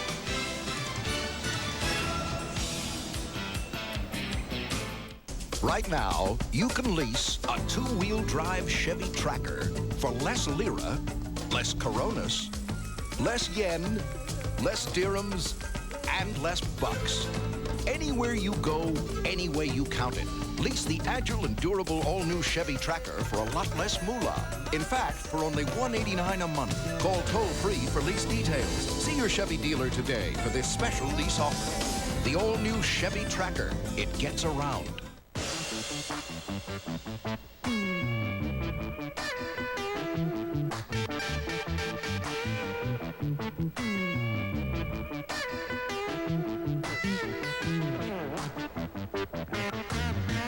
Dad's made a lot of sacrifices for you. This year, get him a Gateway Essential PC with an Intel Celeron processor for just $28 a month. Call 1-800-GATEWAY about guaranteed Father's Day delivery.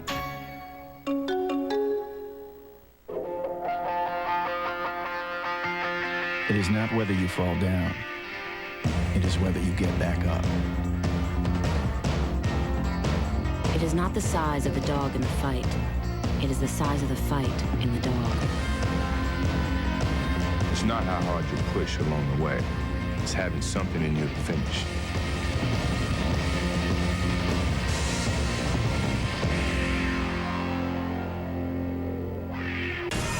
The journey continues. Go, baby! With physical limits exhausted and desire challenged, the goal remains. Sean Elliott fires the 3 and hits it! Be the last one standing. The NBA presents the finals on NBC. Coming soon.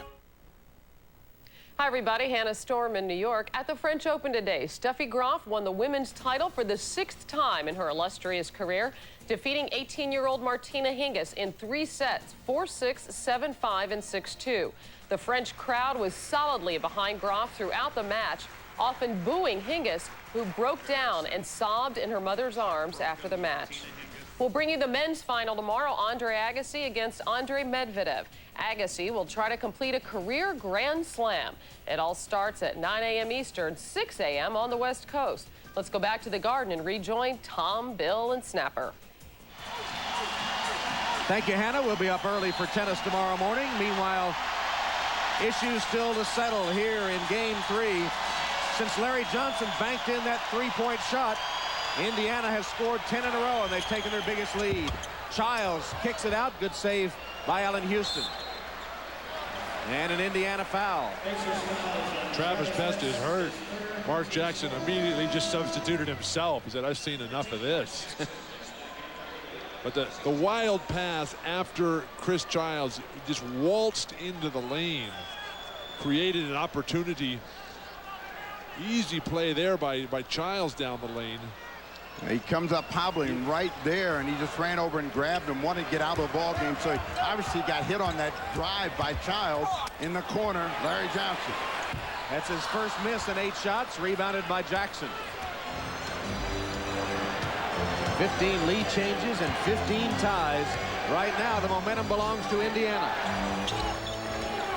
Where the Knicks are going to have some success is pressuring out on the ball. They're going to get a call against Latrell Sprewell, trying to hold up the bigger Derek McKee. He's had trouble keeping him from getting the position, held him out on the perimeter. You can see right here, trying to get across in this screen, easy call to make. That's when you have to turn and use your backside and your hip and the space between your elbows to keep him under control, not just grab him and bear hug him. Jackson had a foot on the line. It was a 2, missed it anyway. Saved inbounds by Camby. And Camby just now getting back down court. Johnson and one. Larry Johnson is keeping him in the game. But unless Latrell Sprewell comes alive, the Knicks are going to have a lot of trouble here finishing off and maintaining the home court advantage. And what they've done when they've been able to get control of the ball game is strike quickly. When they've had to set up as Reggie Miller comes back in the ball game, it has been very difficult for them to get scoring. Jalen Rhodes has had a tough afternoon. He's going to take a seat. Tough afternoon, Steve. He's had a tough series. He started the playoffs very hot. Career highs in the early rounds. Since then, it's been a steady decline over the last 5 games. Larry Bird unhappy with Jalen's inability to move the ball around. Johnson missed the free throw, but he scored 7 of New York's 8 points in the quarter and has matched his career playoff high of 22 that he set in Game 2. Derek McKee, fall away, won't go. There's the quickness for the Knicks again, all the loose balls. I don't know, Antonio Davis did a good job of diving in there. That ball just happened to pop up to Larry Johnson. Now they're trying to post Sprewell against Mark Jackson driving. Sprewell backs off, misses badly. Antonio Davis the rebound. Sprewell has not had a good shooting day. Only 4 of 16 for Latrell Sprewell. Miller. Antonio Davis is fouled by Camby. Let's go to Jim Gray. Well, Tom, Travis Best is done for the day. He pulled his groin. He will not return, according to David Craig, the trainer. They will evaluate him day to day. Tom? That's a big loss right there. Well, a big, devastating injury. Remember, it was last year when these two teams played when Derek McKee tore that thigh muscle, resulted in surgery required after the season. Derek McKee was a virtual non-factor in this year's regular season. And after the 3rd round of the U.S. Women's Open Golf Tournament, Julie Inkster holds a 4-stroke lead on the field. Tune in tomorrow at 3 Eastern for the conclusion of the U.S. Women's Open here on NBC. Davis sinks the 2 free throws, and Rick Smits has returned, replacing Sam Perkins. Childs found a lane, threw it right through Sprewell's hands. He recovered. And now Camby. That foul, no call. But Camby didn't go in to make that shot. He went in there looking to get fouled. If he had gone in and extended, he would have made the play. Smits. Rick Smits off the bench immediately hits his first shot, 21, to lead the Pacers. Derek McKee really playing the complete game, Tom. Swinging the ball. Smits has scored 21 points in 19 minutes on the floor. And when he's left wide open like this, and this is his shot facing the basket, little tiptoe jumper, he's got a good shot from out there. He's got it going tonight. Steve, Rick Smits, in Ewing's absence, is finally playing some ball, but Smits has got the attitude that Jaren Jackson has and Steve Kerr, the great three-point shooters for San Antonio. Every time they get the ball, they're just looking to shoot. There is no indecision, no hesitation. And it's paid off today as Smits has finally found his rhythm. Well, without having to defend to Patrick Ewing, Smits, who fouled out of the first two, has picked up only 3 in 19 minutes. Well, the Knicks are down 6. They need to make every free throw count. Child's very upset about missing the first. We'll try to get a second, but it's been a quiet quarter. But they've had these kinds of quarters. Doing a lane violation. Childs, who hit 81% from the free throw line during the regular season, looked very bad on those two. And in this quarter, New York is only 1 of 5 at the free throw line. You don't think that was planned, do you? Where he's sort of trying to sneak it in and get his own rebound back? That may be what he says. Indiana on a 14-2 run. You know, Van Gundy's going to say in order for his team to win, they've got to defend, they've got to have stops, and it's got to start now. They blocked the ball on Rick Smits. 3 on the shot clock. Childs coming to help, knocked it out of bounds. The Pacers are often their own worst enemy in situations like this. Smits loses the ball. How's that not a foul? Like he got him on the back of the head. Reggie Miller. Camby made him alter the shot. It's got to be somebody in the set because Indiana's tightened up their defensive transition game. They're coming back to Sprewell. The matchup against Jackson. Can he get a score? He squeezes one off. Ducked under the helping Rick Smits to score his 12th point. Lead cut to 6. Plenty of time for the New York Knicks. What they're trying to do right now is quicken up the pace of the game by doubling on the ball, making them use some time. 12 on the clock for Smits. Smits got the roll. Soft touch. Rick Smits. He has 23 points. This is the Rick Smits that Larry Bird has been praying for, literally begging for to should come and play. It's been so difficult, impossible for Rick to play through the pain, though. They come back to Allen Houston against the defense of McKee. 8 on the clock for Johnson. Hesitation by LJ. Childs steps up and delivers the 2. Good ball movement. 6 points now for Childs.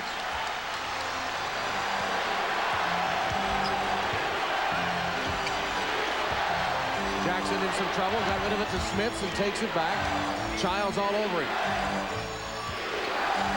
Somebody's got to come and help Mark here. Don't stand and wait. McKee nearly lost it. 3 to shoot.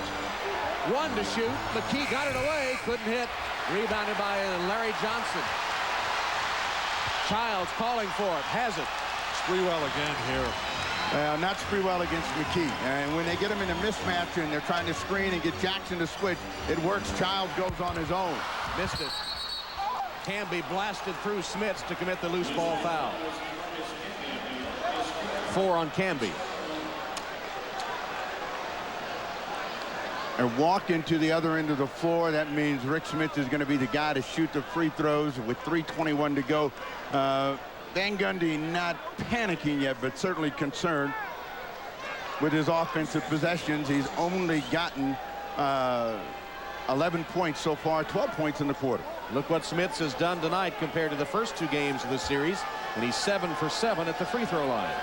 He fouled out of those first 2 games, and without Ewing, there's no opportunities for the Knicks to draw fouls with Smits. Tonight on NBC, after the NBA playoffs, stick around for the world's most amazing videos, followed by Profiler. That's World's Most Amazing Videos and Profiler tonight, following the NBA on NBC. If you move the ball and move it away from Smith, he'll come to somebody coming down the lane. The Knicks have not done enough of that. They have a couple of plays where Marcus Camby is off the ball. He does a great job of bringing it to the rim. That's how they can get the foul trouble against Rick Smith. Smith has scored the Pacers' last 6 points in a minute.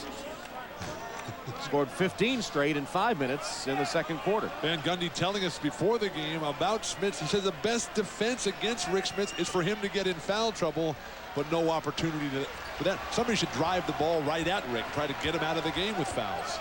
Childs for three. Big bucket. Knicks needed that one in the worst way, and it makes it a 5-point game, just over 3 minutes left. Garrett McKee is the key man here. He has to come up and help break the press. Larry Bird wants a timeout. Indiana takes time. The clock shows 3 minutes and 2 seconds. And the Pacers are leading the Knicks in Game 3, 89-84. The NBA on NBC.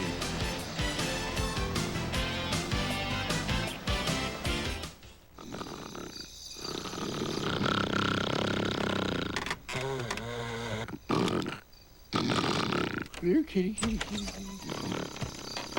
The new Silverado interior is so big, there's plenty of room for seating. And, in a pinch, Mommy said I could ride the pony. ample room for sleeping. Introducing Silverado, the truck from Chevrolet.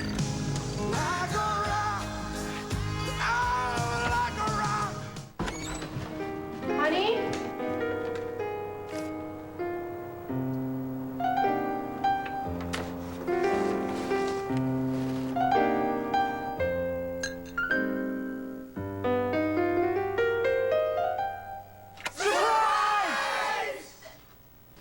Hi, baby. Oh, hi, Daddy.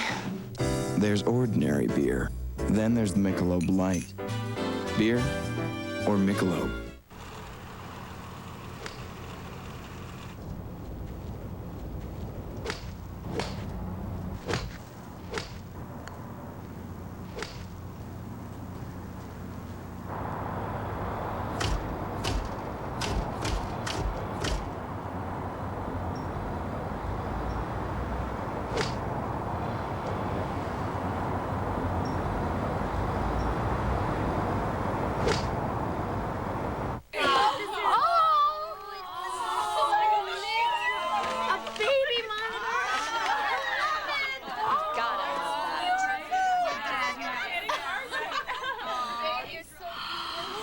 You guys! You didn't! You did! And guess what? We got you a Michelin, because so much is riding on your tires. Thank you. Pinehurst, a place steeped in history, where Ben Hogan recorded his first pro victory, where Jack Nicklaus and Arnold Palmer cut their teeth. Now one of America's famed golf courses hosts the U.S. Open for the first time ever. Golf's greatest championship, the U.S. Open. Coverage begins June 17th on NBC. Rick Smith's has been big today. Remember how poorly this ball game started off for both teams offensively, and then Rick Smith got in foul trouble and got back into the ball game and found an offensive rhythm. And it's come on most of the shots when he's looking at the hoop. When he's been able to turn and get a look at the hoop, he has been deadly, and that has been the difference on the scoreboard. Rick Smith. Steve, I'm going to go to the library and start doing some research on psychological inconsistencies of some of these performers. Rick Smith, just an absolute non-factor coming into today, has been the best player in the game. Jackson blocked by Camby. Childs with the outlet to Sprewell. Camby wants the lob. Instead, it's Allen Houston. And now they'll set it up on the half court. The Pacers defense have denied Houston and Sprewell, both of them shooting about 33% on the afternoon. Another steal by Indiana. He lost his balance on the way in as Jackson's coming back looking for a quick strike. Pacers, after committing 17 turnovers the first 3 quarters, taking care of the ball in this quarter. Marcus Camby again. The guy is in on every single play in the basket area. Well, Sprewell had to fight Antonio Davis to try to get around in front, and Van Gundy was yelling like crazy. Somebody covered the rear. He finally got over there, knocked it away, 8 on the clock. Camby's got 4 steals and 2 blocks. Antonio Davis, bad-looking shot. Johnson with a board. Childs pushes for New York. 2 minutes left in the game. Nice closeout defense by Antonio Davis. Here's Allen Houston to Johnson for 3. Almost kicked in on the second try. Back tap. Sprewell. Camby got it out there, and the Knicks are going to take a timeout. Van Gundy unhappy with the shot selection. It comes with 1:44 remaining, and the Pacers leading the Knicks 89-84. Are you crazy? No, Johnny, don't. I gotta save. No, Johnny! Johnny, I'm telling your mother. This isn't funny. Hey, sweetie, is that you?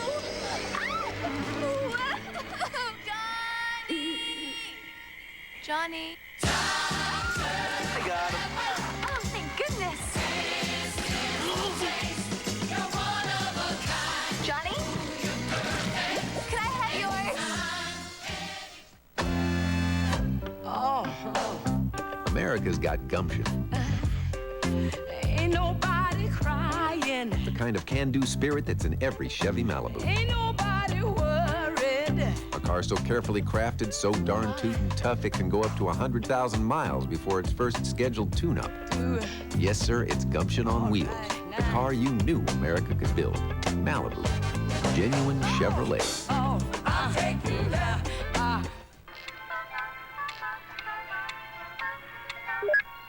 Hot jobs. Finance. Buy, sell, you're fired. Who's the man? Where can you find your dream job? HotJobs.com. Thousands of hot jobs at top companies like Yahoo, eBay, and Oracle. So you'll find your perfect job. Bingo. Oh, yeah. HotJobs.com. Excuse me, Wyatt? Yes? Can I get a bite of that Subway foot-long sandwich? Nope. Come on, finish. Sorry, little man. Okay. Big appetite? Go to Subway. Our footlongs are meals in themselves with your choice of meats and veggies. They're bigger than any burger. Subway, the way a really big sandwich should be. News can happen anywhere, anytime. That's why we want you on our team. Hello, Channel 4 Newsroom. If you have a news tip, call the WDIV Channel 4 Newsroom toll-free. Just dial *4 on your Ameritech cell phone to be connected 24 hours a day. Hey, guys, we got a breaker. News 4, where local news comes first.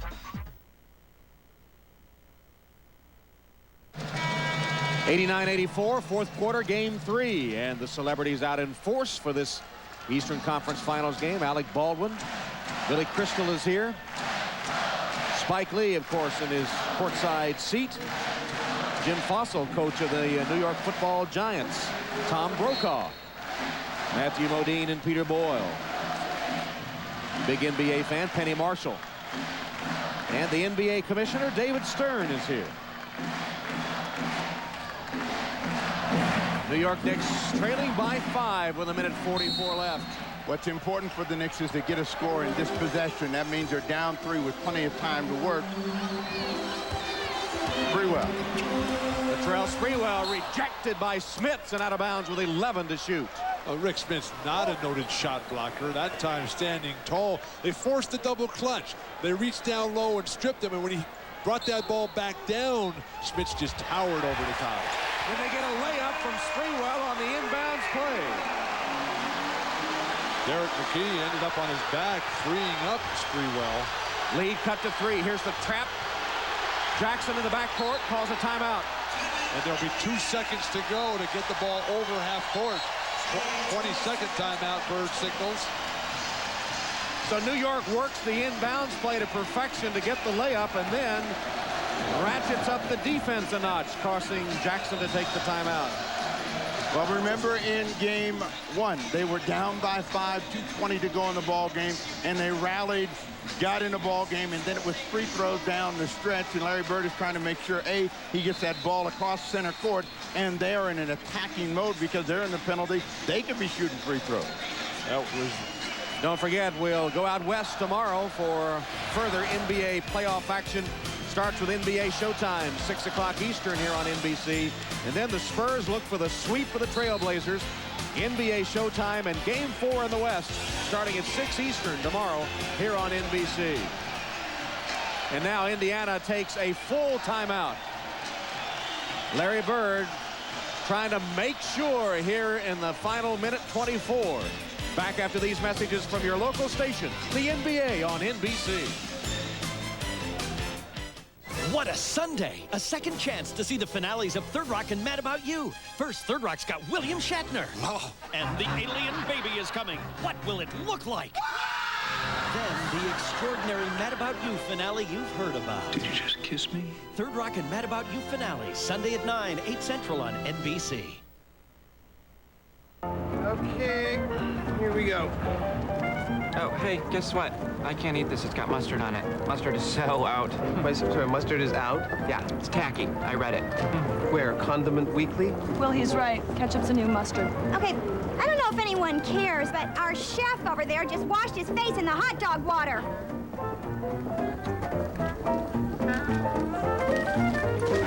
America's favorite new comedy, Will and Grace, on NBC. Red is not a color. It's a century-old, kiln-roasted, tawny malt. Traditional Irish taste. Which makes Killian's Irish Red bolder, richer, creamier. One look says a lot. During Adventure 99, Dodge will give you a great lease deal on a Dodge Ram. Or, if you buy a Dodge Dakota, get your choice of $1,000 cash allowance or a great vacation package worth up to $1,800 at the new Universal Studios Islands of Adventure theme park in Orlando, Florida. It's the adventure of a lifetime, and we have the rides to prove it. See the friendly Dodge dealer near you. Hoedown, country music's biggest weekend, Sunday, 9 p.m. on Channel 4. Welcome back to Madison Square Garden. I'm Jim Gray. 89-86, the Pacers lead. They have the ball. They will advance it to half court. Larry Bird in that timeout told his team, hey, guys, if you're trapped, call timeout. We have 2 of them left. I want no turnovers. Get a good shot. If you make it or you miss it, hustle back on defense. No easy transition points. Tom? All right, Jim. Indiana did advance the ball, as they could do after calling the full timeout. They could not have with the 20. They've got to score, the Pacers do. The Knicks are coming on strong. Miller had it blocked by Sprewell, and then he recovered and missed. Camby continues to rule the boards, 11 rebounds. Childs now backs it out. There was a chance for Childs to get all the way to the rim, and he had Sprewell on the other side, and he set it back up. 12 on the clock, looking for Allen Houston against Derek McKee. Great defense, McKee. Johnson spinning on Antonio Davis. Up and under. Wild shot. Shot clock violation. Didn't hit the rim. That was not a good possession by New York. They couldn't get the ball to Houston, though, because Derek McKee denied him. But the beautiful strip defensively by Sprewell denied Reggie. His runner almost goes down for the Pacers, but can't be there to gobble up the miss. Reggie Miller has scored only 2 points in the second half and is 0 for 2 here in the fourth quarter. Only 2 shots. He's missed them both. Derek McKee has been huge for the Pacers down the stretch. Well, if they need to foul someone and get a miss, McKee's the guy, and he's handling the ball. The Knicks can't let a lot of time go by. 12 on the clock. 8 to shoot. Jackson. Back to Miller. 3 to shoot. McKee. And New York, as Houston recovers, takes a timeout.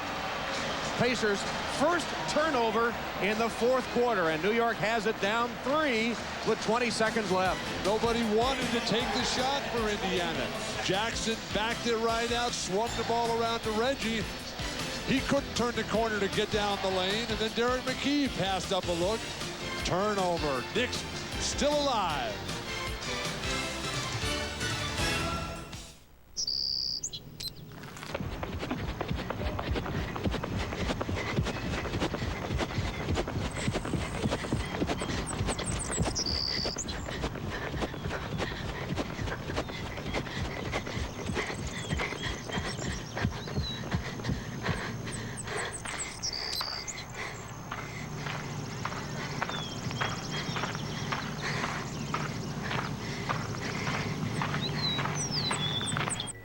You know, Kenny and I never compare statistics. Or Super Bowls. That way we can drink our Miller Lights without arguing. Right, Mr. Fewer career touchdown passes than me? Right, Mr. Never Been to the Big One. We only talk about why Miller Lite tastes great. It's the choice hops. No, Snake. Miller Lite tastes great because it's smooth.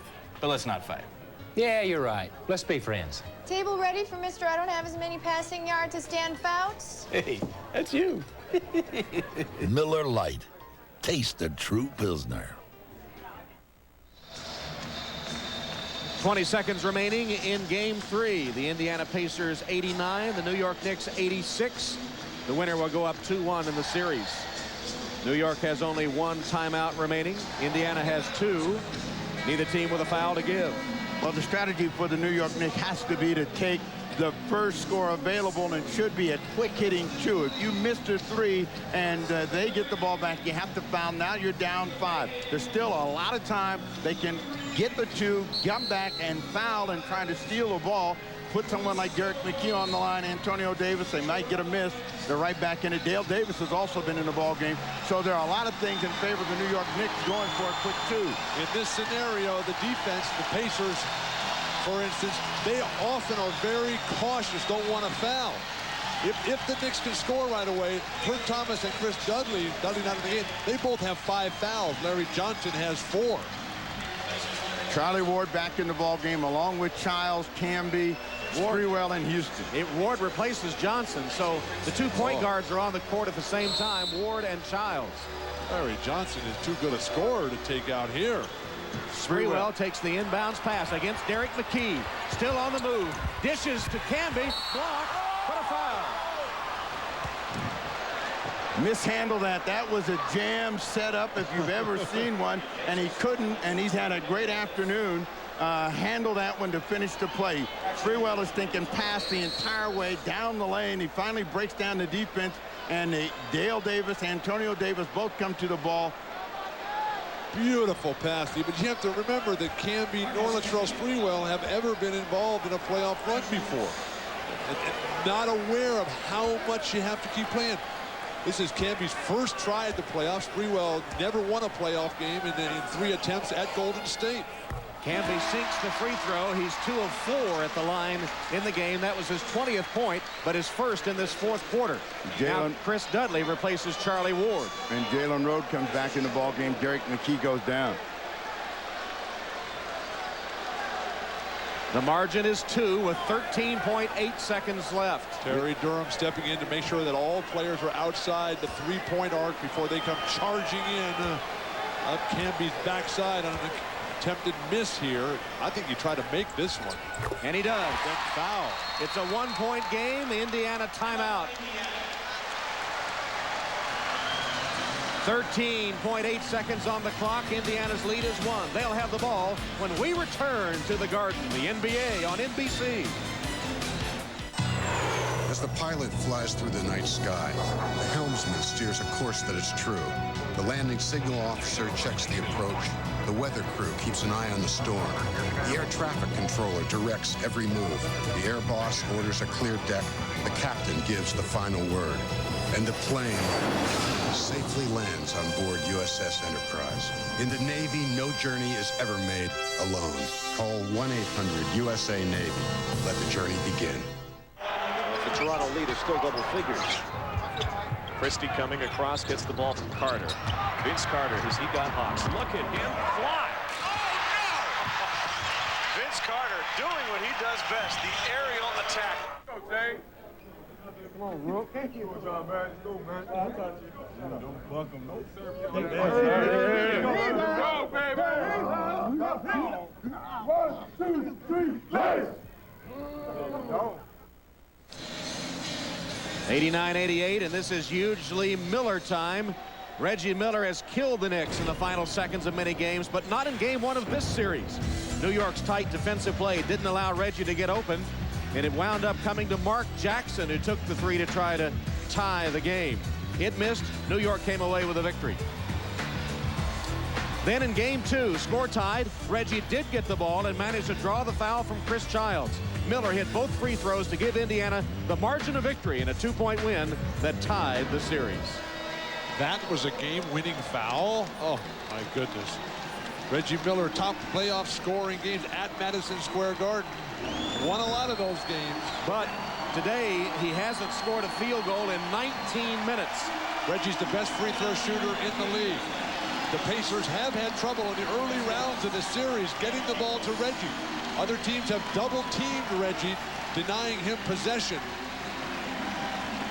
Well, they're going to make sure that Derek McKee does not get to be the guy handling the ball. He's going to inbound the basketball. Now, a lot of times, McKee makes mistakes in inbounding the ball. They got to pressure up on everyone. It's McKee, Rose, Miller, Smits, and Jackson for Indiana.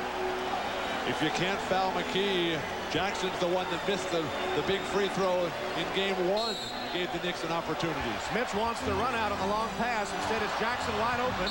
Sprewell grabs him with 11.6 seconds. It'll be Mark Jackson, the New York native, who goes to the free throw line. And a poignant moment earlier in this season when Jackson's dad, Harry, died. The Knicks had played in Indianapolis, and Jeff Van Gundy went to Mark Jackson and said, "Come back with us on the team plane." And he said, Mark did, "No, that wouldn't be right." And Jeff Van Gundy said, "Yes, it's absolutely the right thing to do. We care about you." And he rode back with the Knicks charter plane to his dad's funeral. Now at the free throw line, Mark Jackson, who has hit his only 2 attempts, now 3 for 3. Antonio Davis in, Smith's out, Larry Johnson back in the game, Charlie Ward down. Dale Davis is going to get back in the ball game. Jalen Rose will go down. Jackson has been in this position before when he does that thing where he lines his arm up. A lot of times he comes up short, and that's what the crowd is hoping for here. 2-point lead, Indiana. Knicks still have a timeout. Biggest thing here is possession if the free throw is missed. Got a lot of time to set a play. Indiana 5 for 5 at the free throw line, 4th quarter. And now 6 for 6. The lead is 3. New York takes a timeout. 11.9 seconds showing on the clock. Knicks try to pull out a tie when we return to Madison Square Garden to a 3-point game.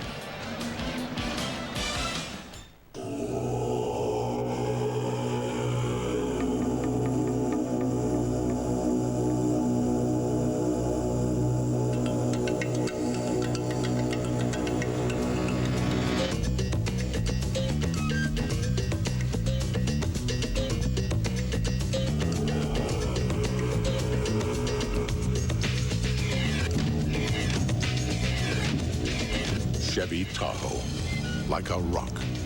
1-800-COLLECT presents Sergeant Savings. About face. That's our excuse for a finger. Just dial 0 to call collect. Did your mind go AWOL, boy?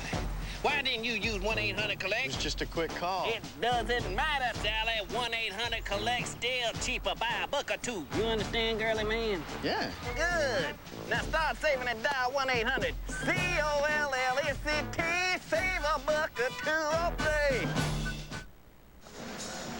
The Indiana Pacers like to tell you they're a better road team than they are at Market Square Arena. They're unbeaten on the road in the playoffs, and they lead New York 91-88 with 11.9 seconds left, and New York will have the ball. Patrick Ewing can only watch from the bench with his injury. And is it time to go for 3? Time to take the quick first available score? I think they have to take the first available score. Again, with 11 seconds to go, almost 12 seconds, you got a ton of time left. You got to get a quick score and then try to come back and make a steal. And if you don't get this steal foul, you're hoping that somebody's going to give you that miss. If you miss this 3, you're cooked. Interesting, but wrong. They're out of timeouts. They got to shoot the three-pointer right now. They don't have any time left. He was going to take them a bunch of seconds off the clock to get the ball into shooting range. They got to get that three-pointer to go down now. If they miss any shot, the game is over. Why am I surprised you guys disagree? And I'm just shocked at that. 91-88, 11.9. Knicks have advanced the ball to midcourt. Charlie Ward will trigger the ball inbounds. It's Ward, Childs, Sprewell, Houston, and Larry Johnson back in. And I'm sure Larry Bird has told his guys, you know, we got a couple choices here. We can foul for possession or don't foul on a three. If it gets late, the Pacers can foul to put him on the line. Ward had it tipped. Johnson made a good catch. Johnson is fouled and hit.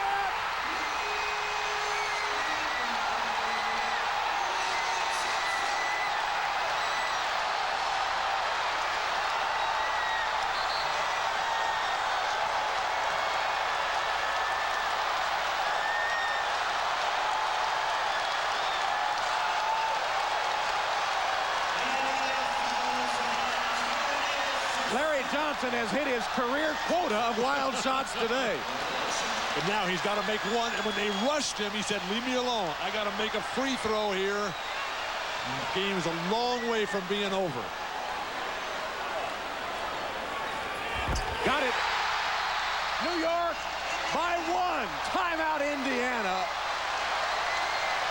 Three incredible three-point shots by Larry Johnson in this game.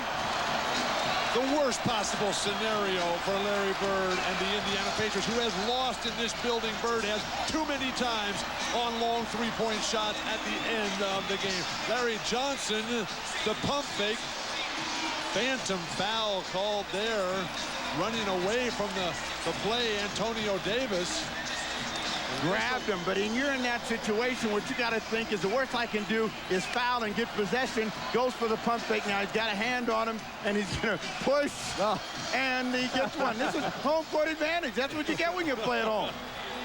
You get those. Now you said that Reggie Miller foul wasn't a foul. That's right. That's not a foul either. Now remember, to end the first quarter, shot clock, game clock running out. Larry Johnson hit a three from way deep. And Patrick Ewing, whose life is just taking a terrible turn here with that foot problem, couldn't be happier for his team. And that's what a team is all about. He told his guys, I'll be there cheering for you. I've got faith, I've got confidence in you. You guys can win this. You're good enough. And they've shown that this afternoon. Well, there's 5.7 seconds. That's a ton of time for the Indiana Pacers. They missed with 6 seconds in Indiana. Mark Jackson taking the three. All they need here is a two. So they're not in the same desperate straits. And for the New York Knicks, they have no fouls to give. They got to play straight up defense. So they cannot afford to put the good free throw shooting Indiana Pacers on the line. Steve, I told you they needed to take a three-point shot. And get fouled, too. Johnson hit the three at the buzzer to end the first quarter, banked in a three early in the fourth quarter, and now this four-point play with 5 seconds left has given New York a 1-point lead. Has there ever been a greater four-point play? No. More significance in the history of the NBA. So it's McKee, Smits, Jackson, Miller, and Rose for Indiana. 5.7 seconds left. Can Reggie Miller put out another one at the Garden? Here's Mark Jackson. Jackson triple teamed, tied up, got a shot up, no good. New York wins.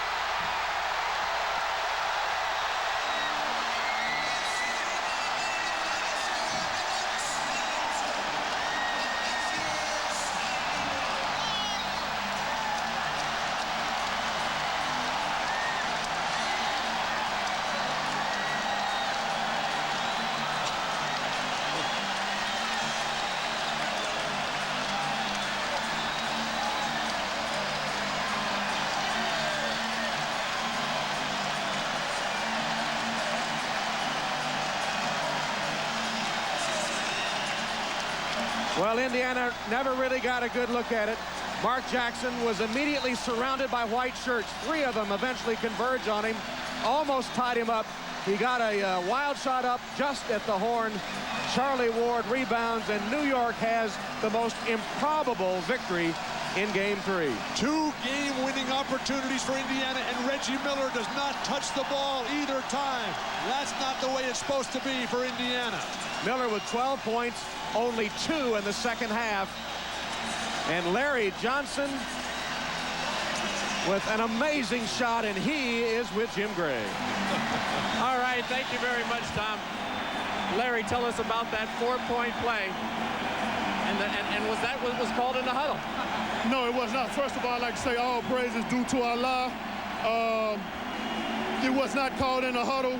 It was supposed to be a drive by Allen, but he couldn't get it. So once I got it, you know, I just tried to square up, and I got a good look at it, and I shot it, and it went in. Allahu Akbar. That was a prayer. Were you surprised you were fouled? Yes, I was. You know, you're down 3. There shouldn't have been no foul. But like I said, all praise is due to Allah for that shot. We're watching it right now. You hit 3 very unlikely 3-pointers today. You made 8 shots in a row. What goes through one when one finds the zone like that? It seemed like everything you threw up went in. You know what? I wouldn't even call it a zone. I was trying to stay focused. You know, a lot of guys got to step up since Patrick is out. And that's, you know, that was my main focus, trying to step up since Patrick is out. What did Patrick say to you? He gave you a big hug. You know, Pat, before when he found out his injury, we had a meeting with him the day of practice, and he told us, you know, he's still with us, and, you know, for that guy to be around as long as he's been around, and he's been hurt throughout this whole playoff, and he's give us 110%. We got to give it right back to him. Were you guys teetering your confidence coming into this game without Patrick? No, I think that, like I said, guys understand they got to step up. Myself, Marcus, Kirk Thomas, Big Chris Dudley, guys got to step up, and I think that's what guys are trying to do, step up. Larry, congratulations. There's never been a bigger 4-point play. Thank you very much. Allahu Akbar. All right, back over to you, Tom. Thank you, Jim Gray. There have been some classic moments between the Knicks and the Pacers here in Madison Square Garden. Reggie Miller's heroics with 8 points in 16 seconds come immediately to mind. But never a wilder finish than tonight. The 4-point play by Larry Johnson gives New York a victory and a 2-1 lead in the series. The final 92-91. So for Steve Jones, Bill Walton, and Jim Gray, Tom Hammond saying so long from New York. Now let's go to the world's most amazing videos. We now join the world's most amazing videos, already in progress on NBC.